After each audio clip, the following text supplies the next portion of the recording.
स्वागत Punjab one TV देख रहे सारे दर्शकों का मैं मेघा प्रोग्राम आरोग जीवन दे विच स्वागत करते हैं। किते ना किते कदी ना कदी किसी ना किसी कोई ना कोई दर्द हमेशा हो जाता है या किसी कई लंबे टाइम तक कोई ना कोई दर्द रहिंदा है। उस वेले असीं सोचते हैं ये दर्द ना हुंदी कोई होर हो जाती तां चंगा सी, कोई होर ना हो जाती कोई होर हो जाती तां चंगा सी। पर सच्चाई है कि परेशानी कोई भी होए, दर्द कोई भी होए, तकलीफ जरूर होंदी है।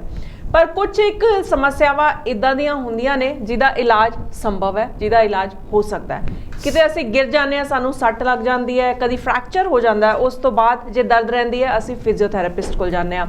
इस तो इलावा सानूं मोच आ जाती है, अदरंग जे परमात्मा ना करे कोई अदरंग का शिकार हो जाता है तो उस वेले भी सानू फिजियोथैरेपिस्ट की लोड़ पैंदी है। तो अज इस अहम विषय पर गलबात करांगे। अज ते आरोग जीवन के अंक दे विच गलबात करने स्टूडियो दे विच मेरे नाल मौजूद ने doctor Rajinder Pal Singh ji. Doctor Rajinder Pal Singh ji physiotherapist ने।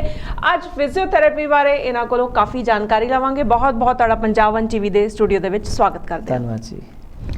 इतों शुरुआत करते हैं कि फिजियोथैरेपी की है, पहले तो यही तुसी जरूर दर्शकों को दसो।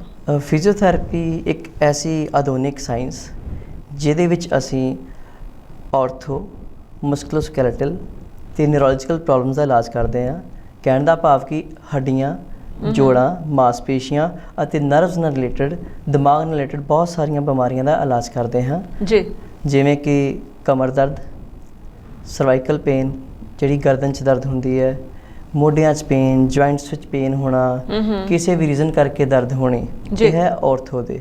ते दूसरा न्यूरोलॉजिकल प्रॉब्लम्स, दिमाग दीयां प्रॉब्लम्स जिद्दां कि अधरंग, लकवा, किसी भी दिमाग की कमजोरी करके कोई अंग दा रह जाना आदि। जी, मतलब फिजियोथैरेपी दे नाल इन्हां सारियां चीज़ां दा इलाज जिहड़ा है वो संभव है। जी बिल्कुल मुकम्मल इलाज है जी। मुकम्मल इलाज हो सकता है। तो जिस तरह फिजियोथैरेपी बारे बहुते लोग नहीं जानते डिटेल दे विच, है ना, कि यदि कई शाखावां भी ने, है ना, फिजियोथैरेपी दी, ओहदे बारे भी जरूर दसो जी। फिजियोथैरेपी दे विच साडियां 3 शाखावां ने जी, जिहदे विच पहली है इलैक्ट्रोथैरेपी। इलैक्ट्रोथैरेपी दे विच असीं आधुनिक मशीनां दे नाल इलाज करदे हां, जिहदे विच कुछ करंट्स, माइक्रो करंट्स हुंदे ने जो ते कुछ रेडिएशनस होंदियां ने, कुछ हीटिंग मोडैलिटीज़ होंदियां ने जिहदे नाल असीं इलाज करदे हां। ते दूसरी है एक्सरसाइज थैरेपी, जिहदे विच असीं मरीज़ नूं कुछ उन्हां दी प्रॉब्लम देख के एक्सरसाइज प्रिस्क्राइब करदे हां। तीसरी है मैनुअल थैरेपी। अच्छा, मैनुअल थैरेपी विच असीं कुछ अपने फिजियोथैरेपिस्ट अपने हैंड्स दे नाल ਜਾਂ कुछ टैक्नीक्स ਦੇ ਨਾਲ ਜਾਂ ਕਿਸੇ ਡਿਵਾਈਸ ਦੇ ਨਾਲ ਪੇਸ਼ੈਂਟ ਨੂੰ ਮੈਨੂਅਲੀ ਉਹਦੇ ਮਸਲਸ ਨੂੰ ਜਾਂ ਉਹਦੇ ਬੋਨਸ ਨੂੰ, ਜੁਆਇੰਟਸ ਨੂੰ, ਉਹਦੇ ਵਰਟੀਬਰਾਸ ਜਿਹਨੂੰ ਆਪਾਂ ਮੰਨ ਕੇ ਕਹਿੰਦੇ ਉਹਨਾਂ ਨੂੰ ਮੋਬਿਲਾਈਜ਼ ਕਰਦਾ ਆ ਜਾਂ ਆਪਣੀ ਜਗ੍ਹਾ ਤੇ ਸਟੇਬਲ ਕਰਦਾ ਹੈ ਜੀ। ਤੇ ਇੱਕ ਮਤਲਬ ਕਿੱਦਾਂ ਪਹਿਚਾਣ ਕੀਤੀ ਜਾਂਦੀ ਹੈ ਕਿ ਕਿਹੜੇ ਪੇਸ਼ੈਂਟ ਨੂੰ ਅਸੀਂ ਕਿਹੜੀ ਥੈਰੇਪੀ ਦੇਣੀ ਹੈ? ਇਹ ਪੇਸ਼ੈਂਟ ਦੀ ਚੀਫ ਕੰਪਲੇਂਟ ਤੇ ਡਿਪੈਂਡ ਕਰਦਾ ਜੀ, ਤੇ ਕੰਡੀਸ਼ਨ ਤੇ ਡਿਪੈਂਡ ਕਰਦਾ ਕਿ ਕਿੰਨੀ ਕੁ ਪੁਰਾਣੀ ਪ੍ਰੋਬਲਮ ਹੈ ਤੇ ਉਹਦਾ ਰੀਜ਼ਨ ਕੀ ਹੈ।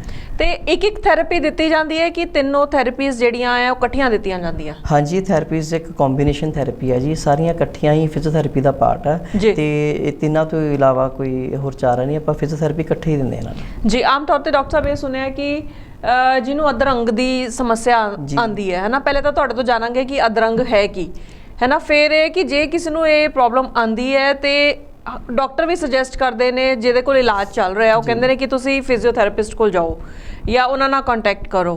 तो ये बारे विस्तार दे विच जानकारी जरूर दो जी। अधरंग नूं आपां आम भाषा च हैमीप्लीजिया कह दिंदे कि एक पासे दा खड़ जाना जी, जिन्हों आपां स्ट्रोक भी कहते हैं। स्ट्रोक करके ही हैमीप्लीजिया या अधरंग हुंदा है। ਜਦੋਂ ਆਪਣੇ ਦਿਮਾਗ ਨੂੰ ਪ੍ਰੋਪਰ ਬਲੱਡ ਸਪਲਾਈ ਨਹੀਂ ਪਹੁੰਚਦੀ, ਉਹਦੇ ਕਰਕੇ ਕੀ ਹੁੰਦਾ, ਆਪਣੇ ਸਰੀਰ ਦੇ ਕਈ ਅੰਗ ਚੱਲਣੇ ਬੰਦ ਹੋ ਜਾਂਦੇ ਆ। ਕਈ ਵਾਰੀ ਇੱਕ ਸਾਈਡ ਇਫੈਕਟ ਹੁੰਦੀ ਹੈ, ਕਈ ਵਾਰੀ ਜ਼ਿਆਦਾ ਸਾਈਡਸ ਨੂੰ ਇਫੈਕਟ ਪੈ ਜਾਂਦਾ ਹੈ ਜੀ। ਤੇ ਉਹਦੇ ਵਿੱਚ ਉਹਦੀਆਂ ਕੁਝ ਸਟੇਜਸ ਹੁੰਦੀਆਂ ਨੇ, ਉਹ ਸਟੇਜਸ ਦੇ ਅਕੋਰਡਿੰਗਲੀ ਹੀ ਅਸੀਂ ਆਪਣਾ ਜਿਹੜਾ ਟ੍ਰੀਟਮੈਂਟ ਆ ਉਹ ਡਿਸਾਈਡ ਕਰਦੇ ਹਾਂ ਜੀ। ਅਧਰੰਗ ਦੀ ਸਭ ਤੋਂ ਪਹਿਲੀ ਸਟੇਜ ਹੁੰਦੀ ਆ ਫਲੈਸਿਡ ਸਟੇਜ। ਅੱਛਾ, ਜਿਹਦੇ ਵਿੱਚ ਕੀ ਹੁੰਦਾ ਆ, ਇੱਕ ਪਾਸੇ ਦੇ ਮਸਲਸ ਤੇ ਜੁਆਇੰਟਸ ਕੰਮ ਕਰਨਾ ਬੰਦ ਕਰ ਦਿੰਦੇ ਆ ਕਿਉਂਕਿ ਬ੍ਰੇਨ ਤੋਂ ਸਪਲਾਈ ਨਹੀਂ ਆ ਰਹੀ ਹੁੰਦੀ। ਉਹਦੇ ਵਿੱਚ ਕੀ ਹੁੰਦਾ ਆ, ਅਸੀਂ ਸਿਰਫ ਪੇਸ਼ੈਂਟ ਨੂੰ ਪੋਜੀਸ਼ਨਿੰਗ ਤੇ ਕੁਝ ਪੈਸਿਵ ਮੂਵਮੈਂਟਸ ਕਰਵਾਈ ਦੀਆਂ। ਪੈਸਿਵ ਮੂਵਮੈਂਟਸ ਮੀਨ ਜਿੱਦਾਂ ਅਸੀਂ ਆਪਣੇ ਹੱਥ ਨਾਲ ਐਕਸਰਸਾਈਜ਼ ਕਰਵਾਈ ਦੀ ਹੈ ਕਿਉਂਕਿ ਪੇਸ਼ੈਂਟ ਆਪ ਨਹੀਂ ਕਰ ਸਕਦਾ। ਉਹ ਐਕਸਰਸਾਈਜ਼ ਅਸੀਂ ਪੇਸ਼ੈਂਟ ਦੇ ਰਿਲੇਟਿਵਸ ਨੂੰ, ਉਹਦੇ ਫੈਮਿਲੀ ਮੈਂਬਰਸ ਨੂੰ ਸਮਝਾ ਦਿੰਦੇ ਹਾਂ ਕਿ ਤੁਸੀਂ ਕਿੱਦਾਂ ਐਕਸਰਸਾਈਜ਼ ਕਰਨੀ ਆ। ਉਸ ਸਟੇਜ ਦੇ ਵਿੱਚ ਸਾਡਾ ਸਭ ਤੋਂ ਵੱਡਾ ਕੰਮ ਹੁੰਦਾ ਕਿ ਆਪਾਂ ਉਹਦੇ ਜੁਆਇੰਟ ਨੂੰ ਮੋਬਿਲਾਈਜ਼ ਰੱਖੀਏ, ਜਾਮ ਨਾ ਹੋਣ ਦਈਏ ਤੇ ਪੋਜੀਸ਼ਨਿੰਗ ਪ੍ਰੋਪਰ ਕਰੀਏ ਕਿ ਉਹਦੇ ਬੈਡ ਸੋਰਸ ਨਾ ਹੋਣ ਤੇ ਉਹਦੇ ਕਿਤੇ ਛਾਲੇ ਨਾ ਹੋ ਜਾਣ ਬੈਕ ਤੇ ਜਾਂ ਕਿਤੇ ਕਿਸੇ ਵੀ ਹੋਰ ਪਾਰਟ ਦੇ ਉੱਤੇ ਤੇ ਜੋੜ ਜਾਮ ਨਾ ਹੋਣ। ਅੱਛਾ। ਇਸ ਕਰਕੇ ਅਸੀਂ ਪੈਸਿਵ ਮੂਵਮੈਂਟਸ ਤੇ ਇਲੈਕਟ੍ਰੀਕਲ ਨਰਵ ਸਟਿਮੂਲੇਟਰ ਹੁੰਦਾ ਸਾਡਾ ਇੱਕ, ਜਿਹਨਾਂ ਅਸੀਂ ਨਸਾਂ ਨੂੰ ਸੈਂਸਸ ਭੇਜਦੇ ਹਾਂ ਤੇ ਮਸਲਸ ਚੱਲਣੇ ਸ਼ੁਰੂ ਹੋਣ। ਇਹ ਇਲੈਕਟ੍ਰੋਥੈਰੇਪੀ ਆਪਾਂ ਯੂਜ਼ ਕਰਦੇ, ਨਾਲ ਐਕਸਰਸਾਈਜ਼ ਹੋ ਗਈ ਮੈਨੂਅਲੀ, ਜੇ ਉਹਦੇ ਕਿਤੇ ਕਿਸੇ ਮਸਲ ਟਾਈਟ ਹੈ ਜਾਂ ਕੁਛ ਹੈ ਉਹਦੇ ਵਿੱਚ ਆਪਾਂ ਉਹਨੂੰ ਰਿਲੀਜ਼ ਕਰਦੇ ਹਾਂ ਤੇ ਉਹਦੇ ਵਿੱਚ ਆਪਾਂ ਕਿੱਦਾਂ ਲਟਿਆਉਣਾ ਪੇਸ਼ੈਂਟ ਨੂੰ, ਕਿੱਦਾਂ ਬਿਠਾਉਣਾ ਆ, ਉਹ ਸਾਰੀਆਂ ਪੇਸ਼ੈਂਟ ਦੇ ਰਿਸ਼ਤੇਦਾਰਾਂ ਨੂੰ ਸਮਝਾਈਆਂ ਜਾਂਦੀਆਂ ਨੇ। ਅੱਗੀ ਸਟੇਜ ਆ ਜਾਂਦੀ ਆ ਸਪਾਸਟਿਕ ਸਟੇਜ। ਸਪਾਸਟਿਕ ਸਟੇਜ ਦੇ ਵਿੱਚ ਕੀ ਹੁੰਦਾ ਆ, ਜਿਹੜੇ ਜੋੜ ਆ ਉਹ ਟਾਈਟ ਹੋਣਾ ਸ਼ੁਰੂ ਹੋ ਜਾਂਦੇ ਆ। ਠੀਕ ਹੈ। ਉਹਦੇ ਵਿੱਚ ਫਿਜ਼ੀਓਥੈਰੇਪੀ ਦਾ ਬਹੁਤ ਵੱਡਾ ਰੋਲ ਆ ਜੀ, ਕਿ ਆਪਾਂ ਉਹ ਟਾਈਟ ਮਸਲਸ ਨੂੰ ਕਿੱਦਾਂ ਰਿਲੀਜ਼ ਕਰਨਾ ਆ। ਉਹਦੇ ਵਿੱਚ ਸਭ ਤੋਂ ਜਿਹੜੀ ਜ਼ਰੂਰੀ ਚੀਜ਼ ਹੁੰਦੀ ਸਟ੍ਰੈਚਿੰਗ, ਕਿ ਆਪਾਂ ਮਸਲਸ ਨੂੰ ਪ੍ਰੋਪਰ ਕਿੱਦਾਂ ਸਟ੍ਰੈਚ ਕਰਨਾ ਆ, ਕਿਸ ਰੇਂਜ ਤੱਕ ਸਟ੍ਰੈਚ ਕਰਨਾ ਆ ਤੇ ਪੇਸ਼ੈਂਟ ਦੀ ਕੰਡੀਸ਼ਨ ਦੇ ਅਕੋਰਡਿੰਗਲੀ ਸਾਰਾ ਡਿਸਾਈਡ ਕੀਤਾ ਜਾਂਦਾ ਹੈ ਜੀ। ਉਸ ਤੋਂ ਬਾਅਦ ਤੀਜੀ ਸਟੇਜ ਆਉਂਦੀ ਆ ਜੀ ਰਿਕਵਰੀ ਫੇਜ਼ ਪੇਸ਼ੈਂਟ ਦਾ। ਰਿਕਵਰੀ ਫੇਜ਼ 'ਚ ਹੁੰਦਾ ਆ ਕਿ ਆਪਾਂ ਪੇਸ਼ੈਂਟ ਆਪਣੇ ਐਕਟੀਵਿਟੀਜ਼ ਆਫ ਡੇਲੀ ਲਿਵਿੰਗ, ਰੋਜ਼ਾਨਾ ਦੇ ਕੰਮ ਜਿਹੜੇ ਪੇਸ਼ੈਂਟ ਕਰਦਾ ਆ ਉਹ ਅਸੀਂ ਸਿਖਾਈਦੇ, ਪੇਸ਼ੈਂਟ ਨੂੰ ਰੀਐਜੂਕੇਟ ਕਰੀਦਾ ਕਿ ਕਿੱਦਾਂ ਕਰਨੇ ਆ, ਜਿਵੇਂ ਕਿ ਐਂਬੂਲੇਟ ਕਰਨਾ ਪੇਸ਼ੈਂਟ ਨੂੰ, ਚਲਾਉਣਾ ਕਿੱਦਾਂ ਆ, ਬਿਠਾਉਣਾ ਕਿੱਦਾਂ ਆ, ਰੋਟੀ ਕਿੱਦਾਂ ਖਾਣੀ ਆ, ਉਹ ਸਾਰੀਆਂ ਚੀਜ਼ਾਂ ਅਸੀਂ ਪੇਸ਼ੈਂਟ ਨੂੰ ਸਿਖਾਈਦੀਆਂ ਜੀ। ਇਹ ਜੀ ਅਧਰੰਗ ਬਾਰੇ ਇਹ ਕਿ ਜੇ ਇੱਕ ਵਾਰੀ ਫਿਜ਼ੀਓਥੈਰੇਪੀ ਜਦੋਂ ਸ਼ੁਰੂ ਕਰ ਲਿੱਤੀ ਜਾਂਦੀ ਹੈ ਅਧਰੰਗ ਲਈ, ਤੇ ਕਿੰਨੀ ਦੇਰ ਬਾਅਦ ਜਿਹੜਾ ਫਰਕ ਪੈਣਾ ਸ਼ੁਰੂ ਹੋ ਜਾਂਦਾ? ਦੇਖੋ ਜੀ, ਇਹ ਪੇਸ਼ੈਂਟ ਦੇ ਮੇਨ ਚੀਫ ਕੰਪਲੇਂਟ 'ਤੇ ਡਿਪੈਂਡ ਕਰਦਾ ਕਿ ਉਹਦੇ ਅੰਦਰ ਉਹਨੂੰ ਕਲੌਟ ਆ ਜਾਂ ਹੈਮਰੇਜਿਕ ਟਾਈਪ ਹੈਗਾ ਆ। ਤੇ ਜਿਹੜਾ ਕਲੌਟ ਟਾਈਪ ਹੁੰਦਾ ਆ ਉਹਦੇ ਵਿੱਚ ਤਾਂ ਰਿਕਵਰੀ ਫਾਸਟ ਹੋ ਜਾਂਦੀ ਆ।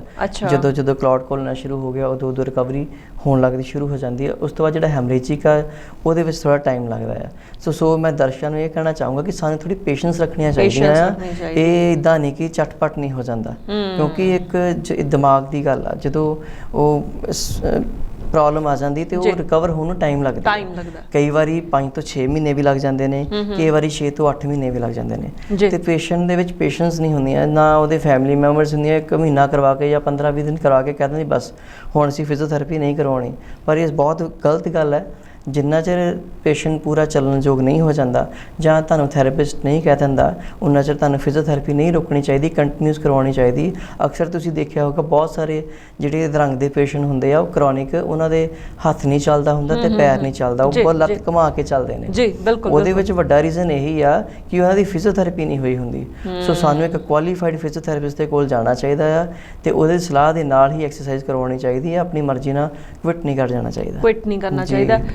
ਤੇ ਇਦਾਂ ਵੀ ਹੁੰਦਾ ਡਾਕਟਰ ਸਾਹਿਬ ਅਧਰੰਗ ਦੇ ਵਿੱਚ ਕਿ ਜਿੱਦਾਂ ਲੈਫਟ ਸਾਈਡ ਕਈਆਂ ਦੀ ਬਿਲਕੁਲ ਨਹੀਂ ਚੱਲਦੀ, ਕਈਆਂ ਦੀ ਰਾਈਟ ਸਾਈਡ ਵੀ ਹੁੰਦੀ ਹੋਏਗੀ ਜੀ। ਬਿਲਕੁਲ ਡਿਪੈਂਡ ਕਰਦਾ ਤੁਹਾਡੇ ਦਿਮਾਗ ਦਾ ਕਿਹੜਾ ਪਾਸਾ ਇਨਵੋਲਵ ਹੈ। ਤੇ ਫਿਜ਼ੀਓ ਮਤਲਬ ਕਿ ਕਿਹੜੀ ਸਾਈਡ, ਕੋਈ ਜਿੱਦਾਂ ਜਿਹਦੇ ਲੈਫਟ ਸਾਈਡ ਹੈ ਜੇ ਉਹ ਫਿਜ਼ੀਓਥੈਰੇਪੀ ਲੈ ਰਿਹਾ ਤੇ ਉਹਨਾਂ ਨੂੰ ਜਲਦੀ ਅਸਰ ਹੋਏਗਾ ਜਾਂ ਰਾਈਟ ਸਾਈਡ ਵਾਲਿਆਂ ਨੂੰ, ਮਤਲਬ ਇਦਾਂ ਵੀ ਹੈ? ਇਦਾਂ ਦਾ ਕੁਝ ਨਹੀਂ ਹੈ ਜੀ, ਇਹ ਤੁਹਾਡੀ ਪ੍ਰੋਬਲਮ ਤੇ ਡਿਪੈਂਡ ਕਰਦਾ ਤੇ ਹੌਲੀ ਹੌਲੀ ਆਰਾਮ ਆਉਂਦਾ ਹੈ। ਹੌਲੀ ਹੌਲੀ ਜਦੋਂ ਤੁਸੀਂ ਫਿਜ਼ੀਓਥੈਰੇਪੀ ਕਰਾਉਂਦੇ ਹੋ ਤੇ ਕਿੰਨੀ ਦੇਰ ਦਾ ਇਹ ਸੈਸ਼ਨ ਹੁੰਦਾ ਹੈ? ਇਹ ਵੀ ਪੇਸ਼ੈਂਟ ਦੀ ਕੰਡੀਸ਼ਨ ਤੇ ਡਿਪੈਂਡ ਕਰਦਾ ਕਿ ਪੇਸ਼ੈਂਟ ਕਿੰਨੀ ਕੁ ਐਕਸਰਸਾਈਜ਼ ਸਹਿਣ ਕਰ ਸਕਦਾ ਆ। ਮੋਸਟਲੀ ਆਪਾਂ ਦੇਖਦੇ ਪੇਸ਼ੈਂਟ ਦੇ ਰਿਲੇਟਿਵਸ ਚਾਹੁੰਦੇ ਕਿ ਡਾਕਟਰ ਸਾਹਿਬ ਆਉਣ ਤੇ 1-1 ਘੰਟਾ ਪੇਸ਼ੈਂਟ ਦੇ ਲਗਾ ਕੇ ਜਾਣ, ਇਹ ਪੋਸੀਬਲ ਨਹੀਂ ਹੈਗਾ। ਆਪਾਂ ਪੇਸ਼ੈਂਟ ਦੀ ਕੰਡੀਸ਼ਨ ਦੇਖਣੀ, ਪੇਸ਼ੈਂਟ ਕਿੰਨੀ ਐਕਸਰਸਾਈਜ਼ ਸਹਾਰ ਸਕਦਾ ਆ। ਜਿਵੇਂ ਉਹ 20 ਮਿੰਟ ਐਕਸਰਸਾਈਜ਼ ਸਹਾਰ ਸਕਦਾ ਕਿ ਅੱਧਾ ਘੰਟਾ ਐਕਸਰਸਾਈਜ਼ ਸਹਾਰ ਸਕਦਾ, ਮੇਰੇ ਹਿਸਾਬ ਦੇ ਨਾਲ 30 ਤੋਂ 35-40 ਮਿੰਟ ਦਾ ਜਿਹੜਾ ਸੈਸ਼ਨ ਹੈ ਇਨਫ ਹੁੰਦਾ, ਜਿਹਦੇ ਵਿੱਚ ਅਸੀਂ ਸਟੀਮੂਲੇਸ਼ਨ ਵੀ ਦਿੰਦੇ ਹਾਂ ਤੇ ਐਕਸਰਸਾਈਜ਼ ਵੀ ਕਰਵਾਉਂਦੇ ਹਾਂ ਜਿੰਨੀ ਕਿ ਪੇਸ਼ੈਂਟ ਕਰ ਸਕਦਾ। ਬਾਕੀ ਜਿੱਦਾਂ ਪੇਸ਼ੈਂਟ ਦੀ ਰਿਕਵਰੀ ਹੋ ਜਾਏਗੀ ਉਸ ਹਿਸਾਬ ਨਾਲ ਐਕਸਰਸਾਈਜ਼ ਥੈਰੇਪਿਸਟ ਆਪ ਵਧਾਉਂਦਾ ਰਹਿੰਦਾ, ਆਪ ਵਧਾਉਂਦੇ ਰਹਿੰਦੇ। ਤੇ ਇਹਦੇ ਵਿੱਚ ਐਕਸਰਸਾਈਜ਼ ਤੁਸੀਂ ਐਡ ਕਰਦੇ ਰਹਿੰਦੇ ਹੋ ਜਿੱਦਾਂ ਜੀ? ਬਿਲਕੁਲ, ਪੇਸ਼ੈਂਟ ਦੀ ਕੰਡੀਸ਼ਨ ਦੇ ਅਕੋਰਡਿੰਗ। ਤੇ ਜਦੋਂ ਇੱਕ ਵਾਰੀ ਤੁਸੀਂ ਸੈਸ਼ਨ ਲੈ ਜਾਂਦੇ ਹੋ ਉਸ ਵੇਲੇ ਇਹ ਵੀ ਸਲਾਹ ਹੁੰਦੀ ਹੈ ਕਿ ਉਸ ਤੋਂ ਬਾਅਦ ਵੀ ਉਹਨਾਂ ਨੇ ਕੁਝ ਰਿਪੀਟ ਕਰਨਾ ਹੁੰਦਾ, ਹੋਮਵਰਕ ਟਾਈਪ? ਬਿਲਕੁਲ, ਹੋਮਵਰਕ ਤਾਂ ਮਸਟ ਹੈ ਇਹਦੇ ਵਿੱਚ। ਜੇ ਇੱਕ ਵਾਰੀ ਥੈਰੇਪਿਸਟ ਐਕਸਰਸਾਈਜ਼ ਕਰਵਾ ਕੇ ਚਲੇ ਗਏ ਜਾਂ ਆਪਣਾ ਟ੍ਰੀਟਮੈਂਟ ਦੇ ਕੇ ਚਲੇ ਗਏ, ਉਸ ਤੋਂ ਬਾਅਦ ਫੈਮਿਲੀ ਮੈਂਬਰਸ ਦਾ ਬਹੁਤ ਵੱਡਾ ਰੋਲ ਆ ਜੀ। ਇੱਕ ਤਾਂ ਜਿਹੜੇ ਫੈਮਿਲੀ ਮੈਂਬਰਸ ਥੋੜਾ ਇਮੋਸ਼ਨਲੀ ਅਟੈਚ ਹੁੰਦੇ ਆ ਤੇ ਉਹ ਇਮੋਸ਼ਨਸ ਦਾ ਵੀ ਪੇਸ਼ੈਂਟ ਦੇ ਉੱਤੇ ਇਫੈਕਟ ਪੈਂਦਾ ਕਿ ਹਾਂ ਮੇਰੇ ਫੈਮਿਲੀ ਮੈਂਬਰ ਮੇਰੇ ਨਾਲ ਆ, ਮੇਰੇ ਸਪੋਰਟਿਵ ਆ, ਮੈਨੂੰ ਹੈਲਪ ਕਰ ਰਹੇ ਆ। ਉਹਦੇ ਨਾਲ ਪੇਸ਼ੈਂਟ ਦੀ ਰਿਕਵਰੀ ਜ਼ਿਆਦਾ ਫਾਸਟ ਹੁੰਦੀ ਹੈ, ਫਾਸਟ ਹੋ ਜਾਂਦੀ ਹੈ। ਠੀਕ ਹੈ। ਤੇ ਜਿਹੜਾ ਹੈਂਡ ਦਾ ਟੱਚ ਜਿਹੜਾ ਆ ਉਹ ਬਹੁਤ ਹੀ ਇੰਪੋਰਟੈਂਟ ਹੈ ਇਹਦੇ ਵਿੱਚ। ਜਦੋਂ ਉਹਨਾਂ ਦੇ ਬੱਚੇ ਜਾਂ ਉਹਨਾਂ ਦੇ ਸਿਬਲਿੰਗਸ ਜਾਂ ਕੋਈ ਵੀ ਰਿਲੇਟਿਵ ਉਹਨਾਂ ਨੂੰ ਆਪਣੇ ਹੱਥ ਨਾਲ ਟੱਚ ਕਰਕੇ ਐਕਸਰਸਾਈਜ਼ ਕਰਾਉਂਦੇ, ਪੇਸ਼ੈਂਟ ਨੂੰ ਆਟੋਮੈਟਿਕਲੀ ਇੱਕ ਵਧੀਆ એનર્ਜੀ ਕ੍ਰੀਏਟ ਹੁੰਦੀ ਹੈ ਤੇ ਉਹਦੀ ਰਿਕਵਰੀ ਦੇ ਵਿੱਚ ਬਹੁਤ ਵੱਡਾ ਯੋਗਦਾਨ ਹੁੰਦਾ ਜੀ। ਤੇ ਕਈ ਵਾਰ ਇਦਾਂ ਵੀ ਹੁੰਦਾ ਹੋਏਗਾ ਕੁਝ ਪੇਸ਼ੈਂਟਸ ਜਿੱਦਾਂ ਕਈਆਂ ਦੇ ਵਿਲ ਪਾਵਰ ਬਹੁਤ ਸਟਰੋਂਗ ਹੁੰਦੀ ਹੈ ਨਾ, ਕਈ ਛੇਤੀ ਦਿਲ ਛੱਡ ਦਿੰਦੇ ਨੇ ਕਿ ਇਹ ਸਾਡੇ ਤੋਂ ਨਹੀਂ ਹੋਏਗਾ, ਜਾਂ ਦਰਦ ਮਹਿਸੂਸ ਹੁੰਦੀ ਹੈ ਅਸੀਂ ਨਹੀਂ ਕਰ ਪਾਵਾਂਗੇ, ਤੇ ਕਿੱਦਾਂ ਤੁਸੀਂ ਮੋਟੀਵੇਟ ਕਰਦੇ ਹੋ ਉਹਨਾਂ ਨੂੰ? ਜੋ ਦਿਮਾਗ ਸੋਚਦਾ ਆ ਸਰੀਰ ਨੇ ਉਦਾਂ ਹੀ ਚੱਲਣਾ। ਸੋ ਆਪਣੀ ਸੋਚ ਹਮੇਸ਼ਾ ਪੋਜ਼ਿਟਿਵ ਰੱਖਣੀ ਚਾਹੀਦੀ ਆ। ਜੇ ਪੇਸ਼ੈਂਟ ਥੋੜੀ ਬਹੁਤ ਵੀ ਰਿਕਵਰੀ ਕਰਦਾ, ਸਾਨੂੰ ਉਹਨੂੰ ਮੋਟੀਵੇਟ ਕਰਨਾ ਚਾਹੀਦਾ ਕਿ ਹਾਂ ਬਹੁਤ ਵਧੀਆ ਹੈ ਤੇ ਤੁਸੀਂ ਹੋਰ ਕਰ ਸਕਦੇ ਆ। ਤੇ ਦੇਖੋ ਪੇਸ਼ੈਂਟ ਨੂੰ ਬੱਚਿਆਂ ਵਾਂਗ ਟ੍ਰੀਟ ਕਰਨਾ ਪੈਂਦਾ ਜੀ। ਬਿਲਕੁਲ ਠੀਕ ਗੱਲ ਹੈ। ਤੇ ਜਿਸ ਤਰ੍ਹਾਂ ਤੁਸੀਂ ਆਪਣੀ ਗੱਲਾਂ ਦੇ ਵਿੱਚ ਗੱਲ ਕੀਤੀ ਕਿ ਕਿਸੇ ਅੱਛੇ ਫਿਜ਼ੀਓਥੈਰੇਪਿਸਟ ਕੋਲ ਜਾ ਕੇ ਟ੍ਰੀਟਮੈਂਟ ਲੈਣਾ ਚਾਹੀਦਾ ਹੈ, ਤੇ ਜੇ ਅਸੀਂ ਫਿਜ਼ੀਓਥੈਰੇਪਿਸਟ ਕੋਲ ਜਾ ਰਹੇ ਹਾਂ ਤੇ ਮਤਲਬ ਕਿੱਦਾਂ ਕੀ ਦੇਖਣਾ ਚਾਹੀਦਾ ਸਾਨੂੰ?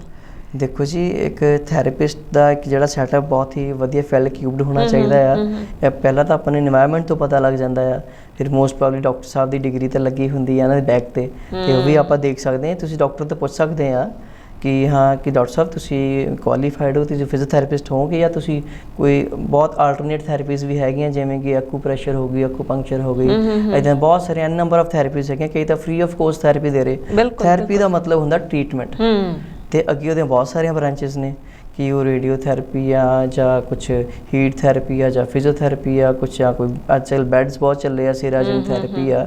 ਤੇ ਤੁਸੀਂ ਡਾਕਟਰ ਨੂੰ ਜਾਂ ਉੱਥੇ ਵਰਕਰ ਨੂੰ ਪੁੱਛ ਸਕਦੇ ਕਿ ਇਜ਼ ਇਟ ਫਿਜ਼ੀਓਥੈਰੇਪੀ ਸੈਂਟਰ, ਇਹ ਫਿਜ਼ੀਓਥੈਰੇਪਿਸਟ ਹੋ ਤਾਂ ਤੁਸੀਂ ਅੱਗੇ ਤੁਹਾਨੂੰ ਜਾਣਾ ਚਾਹੀਦਾ। ਤੁਹਾਨੂੰ ਪਤਾ ਕਿ ਆਪਣੇ ਪੰਜਾਬ ਦੇ ਵਿੱਚ ਤਾਂ ਉੱਦਾਂ ਹੀ ਬਹੁਤ ਸਾਰੇ ਕੁਐਕਸ ਬੈਠੇ ਹੋਏ ਆ, ਤੇ ਕੁਐਕਸ ਤੋਂ ਸਾਨੂੰ ਬਚਣਾ ਚਾਹੀਦਾ ਆ ਕਿਉਂਕਿ ਇਹਨਾਂ ਨੇ ਤੁਹਾਡਾ ਕੰਮ ਬਹੁਤ ਜ਼ਿਆਦਾ ਖਰਾਬ ਕਰ ਦੇਣਾ ਜੀ। ਤੇ ਬਹੁਤ ਸਾਰੇ ਕੇਸਿਸ ਦੇ ਵਿੱਚ ਇੱਦਾਂ ਵੀ ਹੁੰਦਾ ਹੈ ਕਿ ਫਿਜ਼ੀਓਥੈਰੇਪੀ ਜਿਹੜੇ ਪੇਸ਼ੈਂਟ ਨੇ ਲੈਣੀ ਹੈ ਉਹ ਕਲੀਨਿਕ ਤੱਕ ਨਹੀਂ ਜਾ ਸਕਦਾ, ਜਾਂ ਤੁਹਾਨੂੰ ਘਰ ਵੀ ਜਾਣਾ ਪੈਂਦਾ ਹੋਏਗਾ, ਤੇ ਉਹ ਜ਼ਿਆਦਾ ਉਹਦੇ ਵਿੱਚ ਕੋਈ ਪ੍ਰੋਬਲਮ ਤਾਂ ਨਹੀਂ ਆਉਂਦੀ ਕਿ ਮੋਟੀਵੇਸ਼ਨ ਦੇ ਵਿੱਚ ਜਾਂ ਕਨਵਿੰਸ ਕਰਨ ਦੇ ਵਿੱਚ ਕਿ ਘਰ ਦੇ এনवायरमेंट ਦੇ ਵਿੱਚ ਉਹ ਪੂਰੀ ਤਰ੍ਹਾਂ ਸਾਥ ਦਿੰਦੇ ਨੇ ਪੇਸ਼ੈਂਟ? ਜੀ ਬਿਲਕੁਲ।